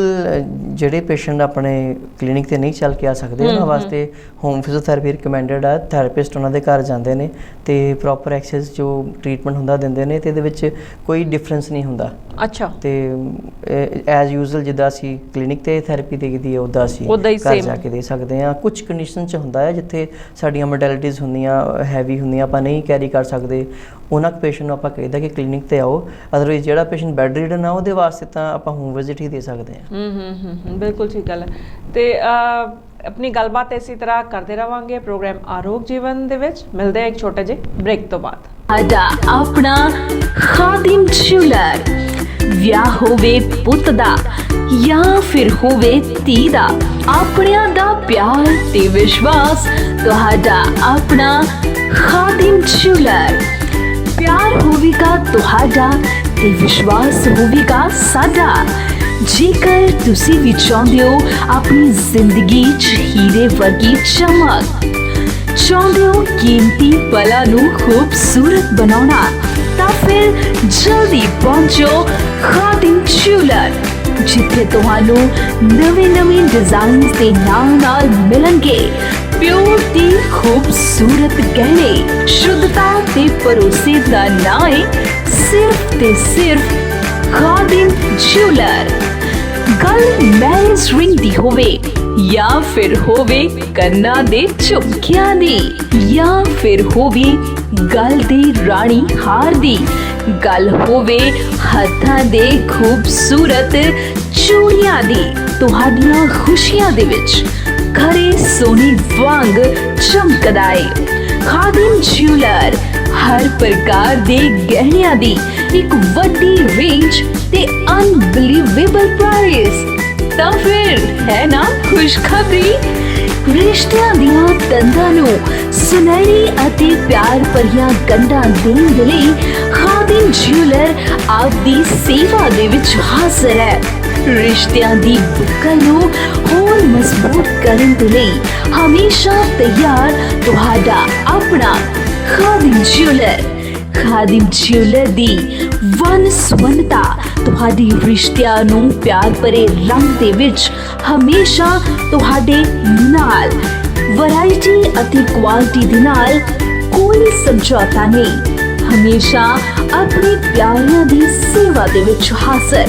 ਆਪਣੇ ਚਾਵਾਂ, ਉਮੰਗਾਂ ਤੇ ਖੁਸ਼ੀਆਂ ਨੂੰ ਪੂਰਾ ਕਰਨ ਦੇ ਲਈ ਪਹੁੰਚੋ ਆਪਣੇ ਸਭ ਤੋਂ ਪੁਰਾਣੇ ਤੇ ਸਭ ਤੋਂ ਪਪੂਲਰ ਜਿਊਲਰ, ਜਿਸ ਦਾ ਨਾਮ ਹੈ ਖਾਦਿਮ ਜਿਊਲਰ, ਤੁਹਾਡੇ ਆਪਣੇ ਸ਼ਹਿਰ ਸੈਕਰਾਮੈਂਟੋ 'ਚ। 7386 Stockton Boulevard, Suite L, Sacramento 95823। ਆਰੋਗ ਜੀਵਨ ਦੇ ਵਿੱਚ ਲਗਾਤਾਰ ਗੱਲਬਾਤ ਕਰ ਰਹੇ ਹਾਂ ਡਾਕਟਰ ਰਜਿੰਦਰਪਾਲ ਸਿੰਘ ਜੀ। ਅੱਜ ਪੰਜਾਬ ਟੀਵੀ ਦੇ ਸਟੂਡੀਓ ਦੇ ਵਿੱਚ ਸਾਡੇ ਨਾਲ ਨੇ ਤੇ ਡਾਕਟਰ ਸਾਹਿਬ ਹੁਣ ਲਕਵੇ ਦੀ ਜੇ ਗੱਲ ਕਰੀਏ, ਹੈ ਨਾ, ਮੇਰੇ ਵਰਗੇ ਬਹੁਤ ਸਾਰੇ ਲੋਕ ਤਾਂ ਇਹੀ ਸੋਚਦੇ ਨੇ ਕਿ ਅਧਰੰਗ ਤੇ ਲਕਵਾ ਇੱਕੋ ਹੀ ਚੀਜ਼ ਹੈ। ਲਕਵਾ ਆਪਾਂ ਕਹਿ ਸਕਦੇ ਹਾਂ ਕਿ ਆਪਣੇ ਫੇਸ ਦਾ ਹਾਫ ਸਾਈਡ ਦਾ ਪੈਰਲਾਈਜ਼ ਹੋ ਜਾਣਾ, ਉਹਨੂੰ ਆਪਾਂ ਲਕਵਾ ਕਹਿੰਦੇ ਹਾਂ। ਇਹਦਾ ਸਭ ਤੋਂ ਜਿਹੜਾ ਕਾਮਨ ਰੀਜ਼ਨ ਹੈਗਾ ਜੀ ਉਹ ਹੈ ਕੋਈ ਵੀ ਵਾਇਰਲ ਇਨਫੈਕਸ਼ਨ ਆਪਣੀ 7th ਨਰਵ ਦੀ, ਜਿਹਨੂੰ ਆਪਾਂ ਫੇਸ਼ੀਅਲ ਨਰਵ ਕਹਿੰਦੇ ਆ। ਅੱਛਾ। ਤੇ ਕਿਸੇ ਵਾਇਰਲ ਇਨਫੈਕਸ਼ਨ ਕਰਕੇ ਜਾਂ ਕਿਸੇ ਵੀ ਇਨਫੈਕਸ਼ਨ ਕਰਕੇ ਲਕਵਾ ਹੋ ਸਕਦਾ ਆ, ਤੇ ਇਹਦੇ ਵਿੱਚ ਫਿਜ਼ੀਓਥੈਰੇਪੀ ਦਾ ਬਹੁਤ ਅਹਿਮ ਰੋਲ ਆ। ਆਪਾਂ ਇਹਦੇ ਵਿੱਚ ਕੀ ਕਰੀਦਾ, ਜਿਹੜੇ ਫੇਸ਼ੀਅਲ ਮਸਲਸ ਹੁੰਦੇ ਆ ਉਹਨਾਂ ਨੂੰ ਐਕਟੀਵੇਟ ਕਰਨੀ, ਸਟਿਮੂਲੇਟ ਕਰਦੇ ਆ ਇਲੈਕਟ੍ਰੀਕਲ ਨਰਵ ਸਟਿਮੂਲੇਟਰ ਦੇ ਨਾਲ। ਤੇ ਕੁਝ ਸਾਡੀਆਂ ਟੈਕਨੀਕਸ ਹੁੰਦੀਆਂ, PNF ਟੈਕਨੀਕ ਵਗੈਰਾ ਅਸੀਂ ਯੂਜ਼ ਕਰਦੇ ਆ ਫੇਸ਼ੀਅਲ ਮਸਲਸ ਨੂੰ ਰੀਐਜੂਕੇਟ ਕਰਨ ਵਾਸਤੇ। ਅੱਛਾ। ਤੇ ਕੁਝ ਫੇਸ਼ੀਅਲ ਮਸਾਜਸ ਹੁੰਦੀਆਂ ਨੇ ਜਿਨ੍ਹਾਂ ਆਪਣਾ ਫੇਸ ਦਾ ਸਰਕੂਲੇਸ਼ਨ ਇੰਪਰੂਵ ਹੋ ਜਾਂਦੀ ਹੈ। ਤੇ ਕੁਝ ਮੈਡੀਕਲ ਟ੍ਰੀਟਮੈਂਟ ਜਿਹੜਾ ਉਹ ਮੈਡੀਸਨ ਵਾਲੇ ਡਾਕਟਰ ਆਪਣਾ ਪਾਰਟ ਅਦਾ ਕਰਦੇ, ਉਹਦੇ ਵਿੱਚ ਤੁਸੀਂ ਨਿਊਰੋ ਫਿਜ਼ੀਸ਼ੀਅਨ ਕੋਲ ਜਾ ਸਕਦੇ ਹੋ ਜਾਂ ਕਿਸੇ MD ਮੈਡੀਸਨ ਡਾਕਟਰ ਦੀ ਸਲਾਹ ਲੈ ਸਕਦੇ ਹੋ। ਮੈਡੀਸਨ ਦਾ ਪਾਰਟ ਉਹ ਕਵਰ ਕਰਨਗੇ ਤੇ ਫਿਜ਼ੀਓਥੈਰੇਪੀ ਦਾ ਜਿਹੜਾ ਪਾਰਟ ਆ ਫਿਜ਼ੀਓਥੈਰੇਪਿਸਟ ਬਖੂਬੀ ਅਦਾ ਕਰਦਾ ਇਹਦੇ ਵਿੱਚ। ਤੇ ਰਿਕਵਰੀ ਬਹੁਤ ਜਲਦੀ ਹੋ ਜਾਂਦੀ ਫਿਜ਼ੀਓਥੈਰੇਪੀ ਦੇ ਨਾਲ। ਮੋਸਟ ਪ੍ਰੋਬਬਲੀ 3 ਤੋਂ 4 ਹਫ਼ਤੇ ਲੱਗਦੇ ਨੇ ਰਿਕਵਰੀ ਦੇ ਵਿੱਚ। ਅੱਛਾ। ਜੇ ਤੁਸੀਂ ਫਿਜ਼ੀਓਥੈਰੇਪੀ ਨਾਲ ਯੂਜ਼ ਕਰਦੇ ਹੋ, ਅਦਰਵਾਈਜ਼ ਇਹਨੂੰ ਟਾਈਮ ਲੱਗ ਜਾਂਦਾ। ਯਾਨੀ ਕਿ ਜੇ ਕਿਸ ਨੂੰ ਲਕਵਾ ਹੁੰਦਾ ਹੈ ਤੇ ਉਹ ਫੇਸ ਤੇ ਹੁੰਦਾ ਜੀ, ਤੇ ਜੇ ਅਧਰੰਗ ਦੀ ਗੱਲ ਕਰੀਏ ਤੇ ਉਹ ਸਰੀਰ ਪੂਰੀ ਬਾਡੀ ਤੇ ਹੁੰਦਾ, ਤੇ ਜੇ ਕਿਸ ਨੂੰ ਅਧਰੰਗ ਹੁੰਦਾ ਹੈ ਤੇ ਤਾਂ ਵੀ ਫੇਸ ਤੇ ਇਫੈਕਟ ਜਿਹੜਾ ਉਹਦਾ ਡਿਪੈਂਡ ਕਰਦਾ ਤੁਹਾਡੇ ਦਿਮਾਗ ਦਾ ਕਿਹੜਾ ਏਰੀਆ ਇਨਵੋਲਵ ਆ। ਦਿਮਾਗ ਦੇ ਬਹੁਤ ਪਾਰਟਸ ਹੁੰਦੇ ਨੇ, ਜਿਹੜਾ ਪਾਰਟ ਇਨਵੋਲਵ ਹੋ ਜਾਂਦਾ ਉਸ ਹਿਸਾਬ ਨਾਲ ਸਿੰਪਟਮਸ ਆਉਂਦੇ ਨੇ। ਜੇ ਡਿਟੇਲ ਕਰਨ ਲੱਗੇ ਤੇ ਬਹੁਤ ਲੰਬੀ ਗੱਲ ਹੋ ਜਾਂਦੀ ਹੈ। ਜੀ। ਸੋ ਮੇਨ ਗੱਲ ਇਹ ਹੈ ਕਿ ਅਧਰੰਗ ਕਰਕੇ ਵੀ ਫੇਸ਼ੀਅਲ ਪੈਰਾਲਿਸਿਸ ਹੋ ਸਕਦਾ ਆ ਤੇ ਉਹਨੂੰ ਕਾਫੀ ਟਾਈਮ ਲੱਗ ਜਾਂਦਾ ਹੈ। ਤੇ ਜਿਹੜਾ ਲਕਵਾ 7th ਨਰਵ ਪਾਲਸੀ ਕਰਕੇ ਹੁੰਦਾ ਆ, ਸਿਰਫ ਕਿਸੇ ਵਾਇਰਲ ਇਨਫੈਕਸ਼ਨ ਕਰਕੇ ਹੁੰਦਾ ਆ, ਉਹਨੂੰ ਠੀਕ ਹੋਣ ਨੂੰ 4 ਤੋਂ 6 ਹਫ਼ਤੇ ਲੱਗ ਜਾਂਦੇ ਨੇ ਜੀ। ਮਤਲਬ ਕਿ ਇਹਦੀ ਰਿਕਵਰੀ ਥੋੜੀ ਜਲਦੀ ਹੋ ਜਾਂਦੀ ਹੈ ਜੀ। ਤੇ ਇਹ ਕੁਝ ਏਜ ਤੇ ਫੈਕਟਰ ਵੀ ਹੁੰਦਾ ਹੈ, ਉਮਰ ਤੇ ਵੀ ਡਿਪੈਂਡ ਕਰਦਾ ਹੈ। ਇਹ ਕਿਸੇ ਵੀ ਏਜ ਵਿੱਚ ਹੋ ਸਕਦਾ ਹੈ ਜੀ। ਸਾਡੇ ਕੋਲ ਕੇਸਿਸ ਆਉਂਦੇ ਨੇ ਕਿ 20 ਸਾਲ ਦੇ ਬੱਚੇ, ਉਹਨਾਂ ਨੂੰ ਵੀ ਲਕਵਾ ਹੋ ਜਾਂਦਾ ਹੈ। ਜ਼ਿਆਦਾਤਰ ਤਾਂ ਓਲਡ ਏਜ ਵਿੱਚ ਹੀ ਹੁੰਦਾ ਆ, 40+ ਕਹਿ ਲਈਏ ਆਪਾਂ, ਉਹਦੇ ਵਿੱਚ ਜ਼ਿਆਦਾ ਇਸ ਚੀਜ਼ ਨੂੰ ਪ੍ਰੋਬਲਮ ਹੁੰਦੀ। ਜੇ ਆਪਾਂ ਅਧਰੰਗ ਦੀ ਗੱਲ ਕਰੀਏ, ਅਧਰੰਗ ਮੋਸਟ ਪ੍ਰੋਬਬਲੀ ਓਲਡ ਏਜ ਦੇ ਵਿੱਚ ਜਾ ਕੇ ਹੁੰਦਾ ਆ ਜੀ। ਹਾਂ, ਬਿਲਕੁਲ। ਤੇ ਜੇ ਇੱਕ ਬੜੀ ਹੀ ਮੇਜਰ, ਬੜੀ ਖਾਸ, ਬੜੀ ਅਹਿਮ ਗੱਲ ਕਰੀਏ, ਉਹ ਹੈ ਸੈਰੇਬਰਲ ਪਾਲਸੀ, ਹੈ ਨਾ। ਸੈਰੇਬਰਲ ਪਾਲਸੀ ਬਾਰੇ ਅਕਸਰ ਅਸੀਂ ਸੁਣਿਆ ਹੈ, ਪਰ ਸਾਨੂੰ ਵਿਸਤਾਰ ਦੇ ਵਿੱਚ ਨਹੀਂ ਪਤਾ ਕਿ ਇਹ ਕੀ ਹੈ ਤੇ ਕਿੱਦਾਂ ਟ੍ਰੀਟਮੈਂਟ ਇਹਦਾ ਹੋ ਸਕਦਾ ਜੀ। ਸੈਰੇਬਰਲ ਪਾਲਸੀ ਜੇ ਆਪਾਂ ਗੱਲ ਕਰੀਏ, ਇੱਕ ਨਿਊਰੋਲੋਜੀਕਲ ਡਿਸਆਰਡਰ ਆ ਜੋ ਬੱਚਿਆਂ ਦੇ ਵਿੱਚ ਪਾਇਆ ਜਾਂਦਾ ਆ। ਉਹਦੇ ਵਿੱਚ ਕੀ ਹੁੰਦਾ ਆ ਕਿ ਬੱਚਿਆਂ ਦੇ ਦਿਮਾਗ ਨੂੰ ਪ੍ਰੋਪਰ ਆਕਸੀਜਨ ਨਹੀਂ ਪਹੁੰਚ ਪਾਉਂਦੀ ਬਰਥ ਤੋਂ ਪਹਿਲਾਂ, ਜਾਂ ਕਈ ਬੱਚੇ ਆਪਣੇ ਐਗਜ਼ੈਕਟ ਟਾਈਮ ਤੋਂ ਪਹਿਲਾਂ ਹੀ ਬਰਥ ਲੈ ਲੈਂਦੇ ਆ ਤੇ ਉਹਨਾਂ ਵਿੱਚ ਪ੍ਰੋਬਲਮ ਦੇਖਣ ਨੂੰ ਮਿਲਦੀ ਆ। ਉਹਦੇ ਵਿੱਚ ਕੀ ਹੁੰਦਾ, ਬੱਚਿਆਂ ਦੇ ਬਹੁਤ ਸਾਰੇ ਅੰਗ ਪੈਰ ਇਹਦੇ ਵਿੱਚ ਨਹੀਂ ਚੱਲਦੇ ਤੇ ਇਹਦੇ ਜਿਹੜੇ ਸਿੰਪਟਮਸ ਆ ਉਹ ਵੀ ਡਿਫਰੈਂਟ ਹੁੰਦੇ ਆ। ਕੋਈ ਫਲੈਸਿਡ ਵੀ ਹੋ ਜਾਂਦਾ ਆ, ਕੋਈ ਸਪਾਸਟਿਕ ਵੀ ਹੋ ਜਾਂਦਾ ਆ। ਇਹ ਡਿਪੈਂਡ ਕਰਦਾ ਆ, ਇਹਦੇ ਬਾਰੇ ਆਪਾਂ ਕੁਝ ਜ਼ਿਆਦਾ ਕਹਿ ਨਹੀਂ ਸਕਦੇ। ਬਾਕੀ ਇਹਦੇ ਵਿੱਚ ਫਿਜ਼ੀਓਥੈਰੇਪੀ ਦਾ ਅਹਿਮ ਰੋਲ ਆ ਕਿ ਕਿੱਦਾਂ ਉਸ ਕੰਡੀਸ਼ਨ 'ਚੋਂ ਬੱਚੇ ਨੂੰ ਅਪਗ੍ਰੇਡ ਕਰਨਾ, ਕਿੱਦਾਂ ਉਹਦੀ ਰੀਹੈਬਿਲਿਟੇਸ਼ਨ ਕਰਨੀ, ਕਿਉਂਕਿ ਬੱਚੇ ਨੂੰ ਹੈਂਡਲ ਕਰਨਾ ਬਹੁਤ ਹੀ ਔਖਾ ਹੋ ਜਾਂਦਾ ਹੈ। ਠੀਕ ਹੈ। ਤੇ ਸਾਨੂੰ ਇਹਦੇ ਵਿੱਚ ਤਾਂ ਪੈਸ਼ੈਂਸ ਇੰਨੇ ਕੁ ਰੱਖਣੇ ਪੈਂਦੇ ਆ ਕਿ ਇਹਦੀ ਜਿੱਦਾਂ ਬੱਚੇ ਦੀ ਉਮਰ ਵਧਣੀ ਆ, ਉੱਦਾਂ ਦਾ ਕੁਝ ਨਾਰਮਲੀ ਉਹਦੀ ਜਿਹੜੀ ਗਰੋਥ ਉਹ ਵੀ ਹੋਣੀ ਆ, ਤੇ ਕੁਝ ਮਸਲਸ ਜਿਹੜੇ ਆਪਣੇ ਵਧਣੇ ਵੀ ਆ, ਆਪਣੀਆਂ ਬੋਨਸ ਵੀ ਵਧਣੀਆਂ। ਉਹਦੇ ਵਿੱਚ ਥੈਰੇਪਿਸਟ ਦਾ ਮੇਜਰ ਰੋਲ ਆ ਕਿ ਆਪਾਂ ਕਿਸ ਹਿਸਾਬ ਦੇ ਨਾਲ ਉਸ ਬੱਚੇ ਨੂੰ ਰੀਹੈਬਿਲਿਟੇਟ ਕਰਨਾ, ਕਿੱਦਾਂ ਐਂਬੂਲੇਟ ਕਰਨਾ। ਕਈ ਵਾਰੀ ਤਾਂ ਬੱਚੇ ਬੈਠ ਵੀ ਨਹੀਂ ਪਾਉਂਦੇ ਤੇ ਉਹਨਾਂ ਨੂੰ ਕਿੱਦਾਂ ਬਿਠਾਉਣਾ। ਕੁਝ ਸਾਡੀਆਂ ਐਕਸਰਸਾਈਜ਼ ਹੁੰਦੀਆਂ ਨੇ, ਜਿਮ ਬਾਲ ਹੁੰਦੀ, ਉਹਦੇ ਉੱਤੇ ਬੱਚੇ ਦੀ ਆਪਾਂ ਸਪਾਈਨ ਨੂੰ ਮੋਬਾਈਲ ਕਰਦੇ ਆ, ਐਕਸਰਸਾਈਜ਼ ਵਗੈਰਾ ਕਰਾਉਂਦੇ ਆ। ਕਈਆਂ ਨੂੰ ਸਪਲਿੰਟਸ ਦੀ ਲੋੜ ਹੁੰਦੀ ਆ। ਸਪਲਿੰਟਸ ਮੀਨਸ ਆਪਾਂ ਪੰਜਾਬੀ 'ਚ ਕਹਿ ਲਈਏ ਸ਼ਿਕੰਜੇ ਟਾਈਪ ਹੁੰਦੇ ਆ ਕਿ ਕਿਸ ਪ੍ਰੋਬਲਮ ਕਰਕੇ ਬੱਚੇ ਨੂੰ ਉਹਨਾਂ ਦੀ ਲੋੜ ਹੈਗੀ। ਕਈਆਂ ਦੇ ਚੱਲਦੇ, ਬੱਚਿਆਂ ਦੇ ਪੈਰ ਨਹੀਂ ਚੱਲਦੇ, ਪੈਰ ਨੀਚੇ ਨੂੰ ਡ੍ਰੌਪ ਕਰ ਜਾਂਦੇ, ਜਿਹਨੂੰ ਆਪਾਂ ਫੁੱਟ ਡ੍ਰੌਪ ਕਹਿ ਦਿੰਦੇ ਆ, ਉਹਦੇ ਵਿੱਚ ਸਪਲਿੰਟ ਫਿਜ਼ੀਓਥੈਰੇਪਿਸਟ ਨੇ ਪ੍ਰਸਕ੍ਰਾਈਬ ਕਰਨੇ ਹੁੰਦੇ ਨੇ ਕਿ ਕਿਹੜੀ ਚੀਜ਼ ਦੀ ਜ਼ਰੂਰਤ ਹੈਗੀ ਆ। ਜਿੱਦਾਂ ਜਿੱਦਾਂ ਗਰੋਥ ਹੋਈ ਜਾਏਗੀ ਉੱਦਾਂ ਉਹਦੀ ਕੰਡੀਸ਼ਨ ਦੇ ਅਕੋਰਡਿੰਗਲੀ ਉਹਦਾ ਟ੍ਰੀਟਮੈਂਟ ਪਲਾਨ ਚੇਂਜ ਹੁੰਦਾ ਜਾਏਗਾ। ਯਾਨੀ ਕਿ ਇਹ ਜਿਹੜਾ ਟ੍ਰੀਟਮੈਂਟ ਹੈ ਉਹ ਥੋੜਾ ਲੰਬਾ ਚੱਲਦਾ ਹੈ। ਇਹ ਬਹੁਤ ਲੰਬਾ ਪ੍ਰੋਸੈਸ ਹੈ ਜੀ। ਤੇ ਜਿੱਦਾਂ ਜਿੱਦਾਂ ਏਜ ਵਧੇਗੀ, ਜਿੱਦਾਂ ਦਾ ਬੱਚਾ ਰਿਕਵਰ ਹੋਏਗਾ, ਜਦੋਂ ਪ੍ਰੋਪਰ ਐਂਬੂਲੇਟ ਕਰਨ ਲੱਗ ਪਿਆ, ਉਦੋਂ ਤੁਹਾਨੂੰ ਫਿਜ਼ੀਓਥੈਰੇਪੀ ਉਦੋਂ ਤੱਕ ਕੰਟੀਨਿਊ ਕਰਨੀ ਚਾਹੀਦੀ, ਕੰਟੀਨਿਊ ਜਿਹੜੀ ਕਰਨੀ ਚਾਹੀਦੀ ਹੈ। ਤੇ ਬੱਚਿਆਂ ਦੀ ਜਿਸ ਤਰ੍ਹਾਂ ਗੱਲ ਚੱਲ ਰਹੀ ਹੈ, ਤੇ ਇੱਕ ਹੋਰ ਸਵਾਲ ਮੈਂ ਇਹ ਮੇਰੇ ਮਨ ਦੇ ਵਿੱਚ ਆ ਰਿਹਾ, ਬੱਚੇ ਕਿਉਂ, ਜੇ ਵੱਡਿਆਂ ਦੇ ਵੀ ਗੱਲ ਕਰੀਏ ਨਾ, ਐਕਸੀਡੈਂਟ ਅਕਸਰ ਹੋ ਜਾਂਦੇ ਨੇ ਤੇ ਉਹਦੇ ਵਿੱਚ ਕਦੀ ਬਾਂਹ ਦਾ ਟੁੱਟਣਾ, ਪੈਰ ਦਾ, ਗੁੱਟ ਦਾ, ਇਹ ਆਮ ਹੋ ਗਿਆ ਜੀ। ਬੱਚਿਆਂ ਦੇ ਵਿੱਚ ਇਹ ਪ੍ਰੋਬਲਮ ਜ਼ਿਆਦਾ ਆਉਂਦੀ ਹੈ ਕਿਉਂਕਿ ਬੱਚੇ ਸ਼ਰਾਰਤੀ ਹੁੰਦੇ ਨੇ ਤੇ ਉਸ ਤੋਂ ਬਾਅਦ ਫ੍ਰੈਕਚਰ ਹੋ ਜਾਂਦਾ ਹੈ, ਫ੍ਰੈਕਚਰ ਤੋਂ ਬਾਅਦ ਪਲਾਸਟਰ ਲੱਗਦਾ ਹੈ, ਉਹ ਟਾਈਮ ਪੀਰੀਅਡ ਵੀ ਨਿਕਲ ਜਾਂਦਾ ਹੈ, ਪਰ ਪਲਾਸਟਰ ਖੁੱਲਣ ਤੋਂ ਬਾਅਦ ਵੀ ਤਕਲੀਫ ਜਿਹੜੀ ਹੈ ਉਹ ਰਹਿੰਦੀ ਹੈ, ਦਰਦ ਜਿਹੜੀ ਹੈ ਉਹ ਰਹਿੰਦੀ ਹੈ। ਉਹਦੇ ਲਈ ਸਾਨੂੰ ਸੁਜੈਸਟ ਕੀਤਾ ਜਾਂਦਾ ਹੈ ਕਿ ਅਸੀਂ ਅੱਛੇ ਫਿਜ਼ੀਓਥੈਰੇਪਿਸਟ ਕੋਲ ਜਾਈਏ। ਤੇ ਕਿੱਦਾਂ ਟ੍ਰੀਟਮੈਂਟ ਉਦੋਂ ਕਿੱਦਾਂ ਜਾਂਦਾ? ਕਿਸੇ ਵੀ ਐਕਸੀਡੈਂਟ ਤੋਂ ਬਾਅਦ ਜੀ ਉਹ ਇਹਨੂੰ ਆਪਾਂ ਪੋਸਟ ਆਪਰੇਟਿਵ ਸਟਿਫਨੈਸ ਕਹਿੰਦੇ ਆ। ਉਸ ਤੋਂ ਬਾਅਦ ਜਿਹੜੇ ਵੀ ਜੋੜ ਤੁਹਾਡੇ ਜਾਮ ਹੁੰਦੇ ਆ ਤੇ ਉਹਦੇ ਵਿੱਚ ਫਿਜ਼ੀਓਥੈਰੇਪੀ ਦਾ ਬਹੁਤ ਅਹਿਮ ਰੋਲ ਆ। ਉਹਦੇ ਵਿੱਚ ਕੀ ਹੁੰਦਾ, ਜਦੋਂ ਤੁਹਾਡੇ ਜੋੜ ਜਾਮ ਹੋ ਜਾਂਦੇ, ਉਹਦਾ ਰੀਜ਼ਨ ਹੈ ਕਿ ਪ੍ਰੋਲੋਂਗ ਟਾਈਮ ਤੋਂ, ਮਹੀਨਾ 1.5 ਮਹੀਨੇ ਤੋਂ ਜਾਂ 2 ਮਹੀਨੇ ਤੋਂ ਤੁਹਾਡਾ ਜਿਹੜਾ ਜੋੜ ਆ ਉਹ ਇਮੋਬਿਲਾਈਜ਼ ਹੋਇਆ, ਉਹਨੂੰ ਮੂਵਮੈਂਟ ਨਹੀਂ ਕੋਈ ਹੋਈ। ਉਹਦੇ ਕਰਕੇ ਕੀ ਹੁੰਦਾ, ਜੋੜ ਦੇ ਵਿੱਚ ਐਡੀਸ਼ਨਸ ਬਣ ਜਾਂਦੇ ਤੇ ਉਹ ਐਡੀਸ਼ਨਸ ਜਿਹੜੇ ਆ, ਜਿਹੜਾ ਮਸਲ ਟਾਈਟ ਹੁੰਦਾ ਜੁਆਇੰਟ, ਉਹਨੂੰ ਅਸੀਂ ਮੋਬਿਲਾਈਜ਼ ਕਰਕੇ, ਹੌਟ ਪੈਕ ਕਰਕੇ, ਉਹਨੂੰ ਨਰਮ ਕਰਕੇ, ਫਿਰ ਉਹਨੂੰ ਹੌਲੀ ਹੌਲੀ ਮੋਬਿਲਾਈਜ਼ ਕਰਕੇ ਤੇ ਰੇਂਜ ਲੈ ਕੇ ਆਉਂਦੇ ਆ। ਤੇ ਉਹਦੇ ਵਿੱਚ ਬਹੁਤ ਐਫਰਟਸ ਲੱਗਦੀਆਂ ਫਿਜ਼ੀਓਥੈਰੇਪਿਸਟ ਦੀਆਂ ਵੀ ਤੇ ਪੇਸ਼ੈਂਟ ਦੀਆਂ। ਜੇ ਪੇਸ਼ੈਂਟ ਐਫਰਟ ਕਰੇਗਾ ਤਾਂ ਉਹ ਰੇਂਜ ਆਏਗੀ। ਕਈ ਵਾਰੀ ਫਿਜ਼ੀਓਥੈਰੇਪੀ ਬਹੁਤ ਪੇਨਫੁਲ ਹੁੰਦੀ ਹੈ ਇਹਦੇ ਵਿੱਚ, ਪਰ ਉਹ ਸਾਨੂੰ ਪੇਨ ਸਹਿਣ ਕਰਨੀ ਪੈਂਦੀ ਹੈ ਕਿਉਂਕਿ ਜੇ ਆਪਾਂ ਨੋ ਪੇਨ ਨੋ ਗੇਨ ਹੈ ਨਾ, ਥੋੜੀ ਬਹੁਤ ਪੇਨ ਦਾ ਸਹਿਣ ਕਰਨੀ ਪੈਂਦੀ ਹੈ ਆਪਣੀ ਨਾਰਮਲ ਦੇ ਆਉਣ। ਇਹ ਮੋਸਟ ਪ੍ਰੋਬਬਲੀ ਜਿਹਦਾ ਐਲਬੋ ਜੁਆਇੰਟ ਹੋ ਗਿਆ ਤੇ ਨੀ ਜੁਆਇੰਟ ਹੋ ਗਿਆ, ਇਹ ਥੋੜੇ ਪੇਨਫੁਲ ਹੁੰਦੇ ਆ। ਤੇ ਆਫਟਰ ਦੈਟ ਜੇ ਜੁਆਇੰਟ ਤੋਂ ਇਲਾਵਾ ਆਪਾਂ ਗੱਲ ਕਰੀਏ ਤੇ ਕਿਸੇ ਬੋਨ ਦੇ ਮਿਡ ਫ੍ਰੈਕਚਰ ਹੋ ਜਾਂਦਾ, ਉਹ ਇੰਨਾ ਪੇਨਫੁਲ ਨਹੀਂ ਹੁੰਦੇ, ਪਰ ਰਿਕਵਰੀ 100% ਹੋ ਜਾਂਦੀ ਆ। ਪੇਸ਼ੈਂਟ ਆਪਣੇ ਜਿਹੜੇ ਕੰਮ ਆ ਰੋਜ਼ਮਰਰਾ ਦੇ ਜ਼ਿੰਦਗੀ ਦੇ ਉਹ ਕਰਨ ਲੱਗ ਪੈਂਦਾ ਜੀ। ਤੇ ਇਹਦੇ ਵਿੱਚ ਵੀ ਏਜ ਫੈਕਟਰ ਹੁੰਦਾ ਹੈ ਕਿ ਬੱਚਿਆਂ ਦੀ ਰਿਕਵਰੀ ਜਲਦੀ ਹੈ ਜਾਂ ਇੱਕ ਏਜ ਤੋਂ ਬਾਅਦ ਜਿਹੜੀ ਹੈ ਉਹ ਰਿਕਵਰੀ ਲੇਟ ਹੈ? ਬਿਲਕੁਲ ਜੀ, ਜਿੰਨੀ ਤੁਹਾਡੀ ਏਜ ਘੱਟ ਆ ਉਨੀ ਰਿਕਵਰੀ ਜ਼ਿਆਦਾ ਆ, ਜਿੰਨੀ ਏਜ ਵਧੀ ਜਾਣੀ ਆ ਉਨੀ ਰਿਕਵਰੀ ਘਟੀ ਜਾਣੀ। ਪਰ ਇਹ ਨਹੀਂ ਸੋਚਣਾ ਚਾਹੀਦਾ ਸਾਡੀ ਕੁਝ ਵਿਲ ਪਾਵਰ ਵੀ ਹੁੰਦੀ ਹੈ। ਕਈ ਮੈਂ ਕੇਸ ਇੱਦਾਂ ਦੇ ਦੇਖਦਾ ਆ, ਨੀ ਰਿਪਲੇਸ ਕਰਵਾ ਕੇ ਆਉਂਦੇ ਨੇ ਤੇ ਦੂਸਰੇ ਦਿਨ ਹੀ ਵੈਸੇ ਤਾਂ ਖੜਾ ਹੋ ਜਾਂਦਾ ਹੈ ਪੇਸ਼ੈਂਟ, ਪਰ ਕਈ ਤਾਂ ਇੱਕ ਮਹੀਨਾ ਬੈੱਡ ਤੇ ਨਹੀਂ ਉੱਠਦੇ, ਨਹੀਂ ਮੈਂ ਆਈ ਕਾਂਟ ਡੂ, ਮੇਰੇ ਤੋਂ ਨਹੀਂ ਹੋਣਾ, ਮੈਂ ਨਹੀਂ ਕਰ ਸਕਦੀ ਜਾਂ ਕਰ ਸਕਦਾ। ਪਰ ਕਈ ਪੇਸ਼ੈਂਟ ਤੀਸਰੇ ਤੁਹਾਨੂੰ ਕਹਿੰਦੇ ਡਾਕਟਰ ਸਾਹਿਬ ਬਸ ਕਰੋ, ਅਸੀਂ ਆਪੇ ਐਕਸਰਸਾਈਜ਼ ਕਰ ਲੈਣੀ ਹੈ, ਸਾਨੂੰ ਸਿਖਾ ਦਿਓ ਬਸ। ਇਹ ਪੇਸ਼ੈਂਟ ਦੀ ਵਿਲ ਪਾਵਰ ਤੇ ਬਹੁਤ ਡਿਪੈਂਡ ਕਰਦਾ ਹੈ, ਬਹੁਤ ਡਿਪੈਂਡ ਕਰਦਾ ਹੈ। ਇੱਦਾਂ ਹੀ ਜੇ ਬੱਚੇ ਦੀ ਗੱਲ ਕਰੀਏ, ਜੇ ਜ਼ਿਆਦਾ ਛੋਟਾ ਬੱਚਾ ਹੈ, ਜੇ ਉਹਨੂੰ ਫ੍ਰੈਕਚਰ ਹੁੰਦਾ ਹੈ ਤੇ ਉਹਦੇ ਵਿੱਚ ਵੀ ਇੱਦਾਂ ਹੀ ਸਟਿਫਨੈਸ ਆਉਂਦੀ ਹੈ ਜੇ ਅਸੀਂ 2, 3, 4 ਸਾਲ ਦੇ ਬੱਚਿਆਂ ਦੀ ਗੱਲ ਕਰੀਏ? ਬਿਲਕੁਲ, ਹਰੇਕ ਸੇਮ ਕੇਸ ਤੇ ਇੱਦਾਂ ਹੁੰਦੀ ਕਿ ਹਰੇਕ ਇਮੋਬਿਲਾਈਜ਼ ਹੋ ਗਿਆ ਤੇ ਜੋੜ ਜਾਮ ਹੋ ਗਏ ਤੇ ਓਬਵੀਅਸਲੀ ਜਾਮ ਹੋਣੇ ਆ, ਤੇ ਸੇਮ ਹੁੰਦਾ ਦੋਨਾਂ ਦੇ ਵਿੱਚ, ਵੱਡਿਆਂ ਵਿੱਚ ਵੀ ਛੋਟਿਆਂ ਵਿੱਚ ਵੀ। ਤੇ ਡਾਕਟਰ ਸਾਹਿਬ ਇੱਦਾਂ ਦੇ ਵੀ ਕੇਸਿਸ ਹੁੰਦੇ ਕਿ ਜਿੱਦਾਂ ਐਕਸੀਡੈਂਟ ਹੋਇਆ ਤੇ ਉਹ ICU ਦੇ ਵਿੱਚ ਨੇ ਤੇ ਉੱਥੇ ਜਾ ਕੇ ਵੀ ਉਹਨਾਂ ਨੂੰ ਫਿਜ਼ੀਓਥੈਰੇਪੀ ਦੇਣੀ ਪੈਂਦੀ ਹੈ? ਹਾਂਜੀ ਬਿਲਕੁਲ ਜੀ, ਜਿਹੜੇ ICU ਦੇ ਵਿੱਚ ਪੇਸ਼ੈਂਟਸ ਹੁੰਦੇ ਨੇ ਉਹ ਕਾਫੀ ਟਾਈਮ ਤੋਂ ਇਮੋਬਿਲਾਈਜ਼ ਹੁੰਦੇ ਨੇ, ਬੈੱਡ ਤੋਂ ਮੂਵਮੈਂਟ ਨਹੀਂ ਕਰ ਪਾਉਂਦੇ ਤੇ ਉਹਨਾਂ ਦੀ ਚੈਸਟ ਫਿਜ਼ੀਓਥੈਰੇਪੀ ਬਹੁਤ ਜ਼ਰੂਰੀ ਹੁੰਦੀ ਆ। ਤੇ ਉਹਨਾਂ ਦੀ ਚੈਸਟ ਨੂੰ ਆਪਾਂ, ਸਾਡੀਆਂ ਟੈਕਨੀਕਸ ਹੁੰਦੀਆਂ ਅਲੱਗ-ਅਲੱਗ, ਵਾਈਬ੍ਰੇਸ਼ਨ, ਸ਼ੇਕਿੰਗ ਹੁੰਦੀਆਂ ਕਿ ਜਿੰਨਾ ਕਿ ਆਪਾਂ ਕਈ ਵਾਰੀ ਪੇਸ਼ੈਂਟ ਨੂੰ ਸਪੂਟਮ ਰਿਲੀਜ਼ ਕਰਵਾਉਣੀ ਹੁੰਦੀ ਹੈ, ਉਹਦੇ ਵਿੱਚ ਚੈਸਟ PT ਦਾ ਬਹੁਤ ਵੱਡਾ ਰੋਲ ਆ। Chest PT? ਹਾਂ, ਚੈਸਟ ਫਿਜ਼ੀਓਥੈਰੇਪੀ। ਮੀਨਸ ਆਪਾਂ ਆਪਣੇ ਲੰਗਸ ਦੀ ਫਿਜ਼ੀਓਥੈਰੇਪੀ ਕਰਦੇ ਉਹਦੇ ਵਿੱਚ, ਤੇ ਉਸ ਤੋਂ ਬਾਅਦ ਡਿਸਲੌਜ ਕਿੱਦਾਂ ਕਰਨੀ ਸਪੂਟਮ, ਉਹਦੇ ਵਿੱਚ ਬਹੁਤ ਵੱਡਾ ਰੋਲ ਹੈ ਇਹਦਾ। ਤੇ ਪੇਸ਼ੈਂਟ ਦੀ ਜਿਹੜੇ ਜੁਆਇੰਟਸ ਹੁੰਦੇ ਆ ਉਹਨਾਂ ਦੀ ਮੂਵਮੈਂਟ ਵੀ ਹੁੰਦੀ ਰਹੇ ਕਿ ਉਹ ਜਾਮ ਨਾ ਹੋਣ, ਸਾਰੇ ਜੋੜ ਸਿਰ ਤੋਂ ਲੈ ਕੇ ਪੈਰਾਂ ਤੱਕ।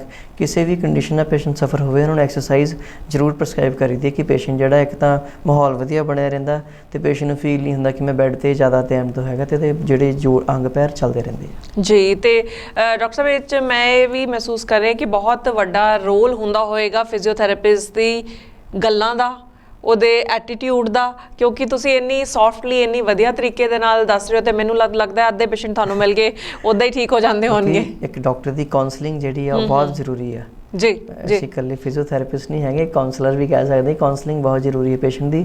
ਜੇ ਪੇਸ਼ੈਂਟ ਦਿਮਾਗ ਤੋਂ ਸੈਟੀਸਫਾਈਡ ਨਹੀਂ ਹੋਇਆ, ਤੁਸੀਂ ਜਿੰਨਾ ਮਰਜ਼ੀ ਟ੍ਰੀਟਮੈਂਟ ਕਰ ਲਓ, ਉਹ ਠੀਕ ਨਹੀਂ ਹੋ ਸਕਦਾ ਜੀ। ਤੇ ਇਹ ਤੁਹਾਡੀ ਕਾਉਂਸਲਿੰਗ ਤੇ ਬਹੁਤ ਡਿਪੈਂਡ ਕਰਦਾ ਹੈ। ਮੋਟੀਵੇਟ ਕਰੋ ਪੇਸ਼ੈਂਟ ਨੂੰ, ਕਦੀ ਡੀਗ੍ਰੇਡ ਨਾ ਹੋਣ ਦਿਓ। ਇਹ ਸਭ ਤੋਂ ਪਹਿਲਾਂ ਇਹ ਬਹੁਤ ਜ਼ਰੂਰੀ ਹੈ। ਤੇ ਇੱਕ ਵੱਡੀ ਸਮੱਸਿਆ ਦੀ ਹੁਣ ਗੱਲ ਕਰਦੇ ਹਾਂ, ਜਿਹੜੇ ਕਿ ਹੈ ਡਿਸਕ ਪ੍ਰੋਬਲਮ, ਹੈ ਨਾ। ਡਿਸਕ ਪ੍ਰੋਬਲਮ ਜਿਹੜੀ ਹੈ ਉਹ ਆਮ ਤੌਰ ਤੇ, ਜੇ ਮੈਂ ਔਰਤਾਂ ਦੀ ਗੱਲ ਕਰਾਂ, ਇਹਨਾਂ ਨੂੰ ਕਾਫੀ ਜ਼ਿਆਦਾ ਇਹ ਪ੍ਰੋਬਲਮ ਹੋ ਜਾਂਦੀ ਹੈ। ਇਹਦੇ ਵਿੱਚ ਫਿਜ਼ੀਓਥੈਰੇਪੀ ਕਿੱਦਾਂ ਕੰਮ ਕਰਦੀ ਹੈ? ਡਿਸਕ ਪ੍ਰੋਬਲਮ ਕਿਸੇ ਨੂੰ ਵੀ ਹੋ ਸਕਦੀ ਹੈ ਜੀ। ਪਹਿਲਾਂ ਆਪਾਂ ਸਮਝੀਏ ਡਿਸਕ ਪ੍ਰੋਬਲਮ ਹੈ ਕੀ ਜੀ। ਆਪਾਂ ਨਾਰਮਲ ਭਾਸ਼ਾ 'ਚ ਜੇ ਗੱਲ ਕਰੀਏ, ਸਾਡੇ ਤੋਂ ਪੇਸ਼ੈਂਟ ਡਾਕਟਰ ਸਾਹਿਬ ਗੈਪ ਪੈ ਗਿਆ, ਮਣਕਿਆਂ 'ਚ ਗੈਪ ਵੱਧ ਗਿਆ। ਤੋ ਡਿਸਕ ਪ੍ਰੋਬਲਮ ਜਿਹੜੀ ਹੈਗੀ, ਉਹਦਾ ਜਿਹੜਾ ਸੰਬੰਧ ਹੈਗਾ ਤੁਹਾਡੀ ਬੈਕ ਪੇਨ ਦੇ ਨਾਲ ਆ। ਬੈਕ ਦੇ ਵਿੱਚ ਆਪਣੇ ਲੋਅਰ ਬੈਕ ਦੇ ਜਿਹੜੇ ਮਣਕੇ ਹੁੰਦੇ ਨੇ, 5 ਵਰਟੀਬਰਾਸ ਹੁੰਦੇ ਨੇ, ਇਹਨੂੰ ਆਪਾਂ ਲੰਬਰ ਵਰਟੀਬਰਾ ਕਹਿੰਦੇ ਆ ਜੀ। ਆਪਣੀ ਬਾਡੀ ਦੀ ਸਭ ਤੋਂ ਜ਼ਿਆਦਾ ਮੂਵਮੈਂਟ ਉਹਨਾਂ ਮਣਕਿਆਂ 'ਚ ਹੀ ਹੁੰਦੀ ਆ ਜੀ। ਤੇ ਹਰੇਕ 2 ਮਣਕਿਆਂ ਦੇ ਬਿਟਵੀਨ ਇੱਕ ਡਿਸਕ ਹੁੰਦੀ ਹੈ, ਜੋ ਸੌਫਟ ਜੈਲੇਟਾਈਨ ਮਟੀਰੀਅਲ ਨਾਲ ਬਣੀ ਹੁੰਦੀ ਆ, ਜਿਹੜੀ ਕਿ ਸ਼ੌਕ ਅਬਜ਼ੋਰਬਰ ਹੈ, ਜਦੋਂ ਆਪਣਾ ਮੂਵਮੈਂਟ ਵਿੱਚ ਆਪਾਂ ਨੂੰ ਹੈਲਪ ਕਰਦੀ ਆ। ਠੀਕ ਹੈ।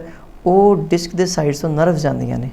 ਜਦੋਂ ਵੀ ਕਿਸੇ ਰੀਜ਼ਨ ਕਰਕੇ, ਜਿਵੇਂ ਕਿ ਕੋਈ ਐਕਸੀਡੈਂਟ ਹੋ ਗਿਆ, ਜਾਂ ਕੋਈ ਹੈਵੀ ਵੇਟ ਉਠਾ ਲਿਆ, ਜਾਂ ਉੱਚੀ ਨੀਵੀਂ ਜਗ੍ਹਾ 'ਤੇ ਈਵਨ ਪੈਰ ਵੀ ਰੱਖ ਹੋ ਗਿਆ, ਜਾਂ ਤੁਹਾਡੀ ਸੀਟਿੰਗ ਬਹੁਤ ਜ਼ਿਆਦਾ ਆ, ਤੁਹਾਡੀ ਡਰਾਈਵਿੰਗ ਬਹੁਤ ਜ਼ਿਆਦਾ, ਦੇਰ ਐਨ ਨੰਬਰਸ ਆਫ ਬੈਕ ਪੇਨ। ਉਹਦੇ ਕਰਕੇ ਕੀ ਹੁੰਦਾ, ਉਹ ਜਿਹੜੇ ਵਰਟੀਬਰਾਸ ਹੁੰਦੇ ਮਣਕਿਆਂ ਦੇ ਵਿੱਚ, ਗੈਪ ਘਟ ਜਾਂਦਾ ਜੀ। ਗੈਪ ਵੱਧਦਾ ਨਹੀਂ, ਉਹ ਗੈਪ ਘਟ ਜਾਂਦਾ। ਗੈਪ ਘਟਣ ਨਾਲ ਕੀ ਹੁੰਦਾ, ਉਹਨੂੰ ਆਪਾਂ ਇੰਟਰਵਰਟੀਬਰਲ ਡਿਸਕ ਸਪੇਸ ਕਹਿੰਦੇ ਆ। ਉਹ ਜਦੋਂ ਸਪੇਸ ਘਟ ਗਈ, ਤੁਹਾਡੀ ਡਿਸਕ ਦੱਬੀ ਜਾਣੀ ਆ। ਉਹ ਡਿਸਕ ਹੁਣ ਜੈਲੇਟਿਨ ਮਟੀਰੀਅਲ ਦੀ ਆ, ਸੌਫਟ ਹੁੰਦੀ ਆ।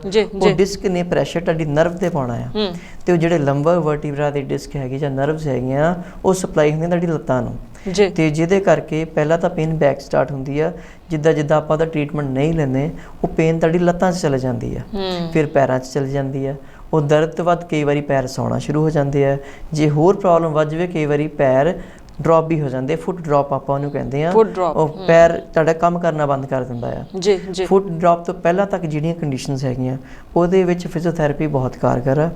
ਤੇ ਜੇ ਫੁੱਟ ਡ੍ਰੌਪ ਹੋ ਜਾਂਦਾ ਆ, ਫਿਰ ਤੁਹਾਨੂੰ ਕਿਸੇ ਆਰਥੋਪੈਡਿਕ ਸਰਜਨ ਦੇ ਨਾਲ ਕੰਸਲਟ ਕਰ ਲੈਣਾ ਚਾਹੀਦਾ ਆ। ਉਸ ਤੋਂ ਪਹਿਲਾਂ ਫਿਜ਼ੀਓਥੈਰੇਪੀ ਦੇ ਨਾਲ ਇਹਦਾ ਜਿਹੜਾ ਇਲਾਜ ਆ, ਬਹੁਤ ਹੀ ਬਖੂਬ ਤਰੀਕੇ ਨਾਲ ਕੀਤਾ ਜਾਂਦਾ ਹੈ। ਪਰ ਪੇਸ਼ੈਂਟ ਨੂੰ ਇਹਦੇ ਵਿੱਚ ਵੀ ਫਿਰ ਉਹੀ ਗੱਲ ਆ ਜਾਂਦੀ, ਪੇਸ਼ੈਂਸ ਰੱਖਣੇ ਪੈਂਦੇ। ਹੁਣ ਇਹ ਜਿਹੜੀ ਡਿਸਕ ਪ੍ਰੋਬਲਮ ਆ, ਇਹਨੂੰ ਆਪਾਂ ਪੰਜਾਬੀ 'ਚ ਇੰਗਲਿਸ਼ ਸ਼ੈਟਿਕਾ ਕਹਿ ਦਿੰਦੇ ਆ, ਤੇ ਪੰਜਾਬੀ 'ਚ ਆਪਾਂ ਨੂੰ ਰੀ ਕਹਿ ਦਿੰਦੇ ਆ। ਆਮ ਪਿੰਡਾਂ 'ਚ ਪੇਸ਼ੈਂਟ ਡਾਕਟਰ ਸਾਹਿਬ ਰੀ ਹੋ ਗਈ ਜੀ, ਹੁਣ ਰੀ ਹੀ ਸ਼ੈਟਿਕਾ ਆ। ਉਹ ਸ਼ੈਟਿਕ ਨਰਵ ਜਿਹੜੀ ਆ, ਉਹੀ ਇੰਪਿੰਜ ਹੁੰਦੀ, ਉਹੀ ਦਬ ਹੁੰਦੀ ਆ।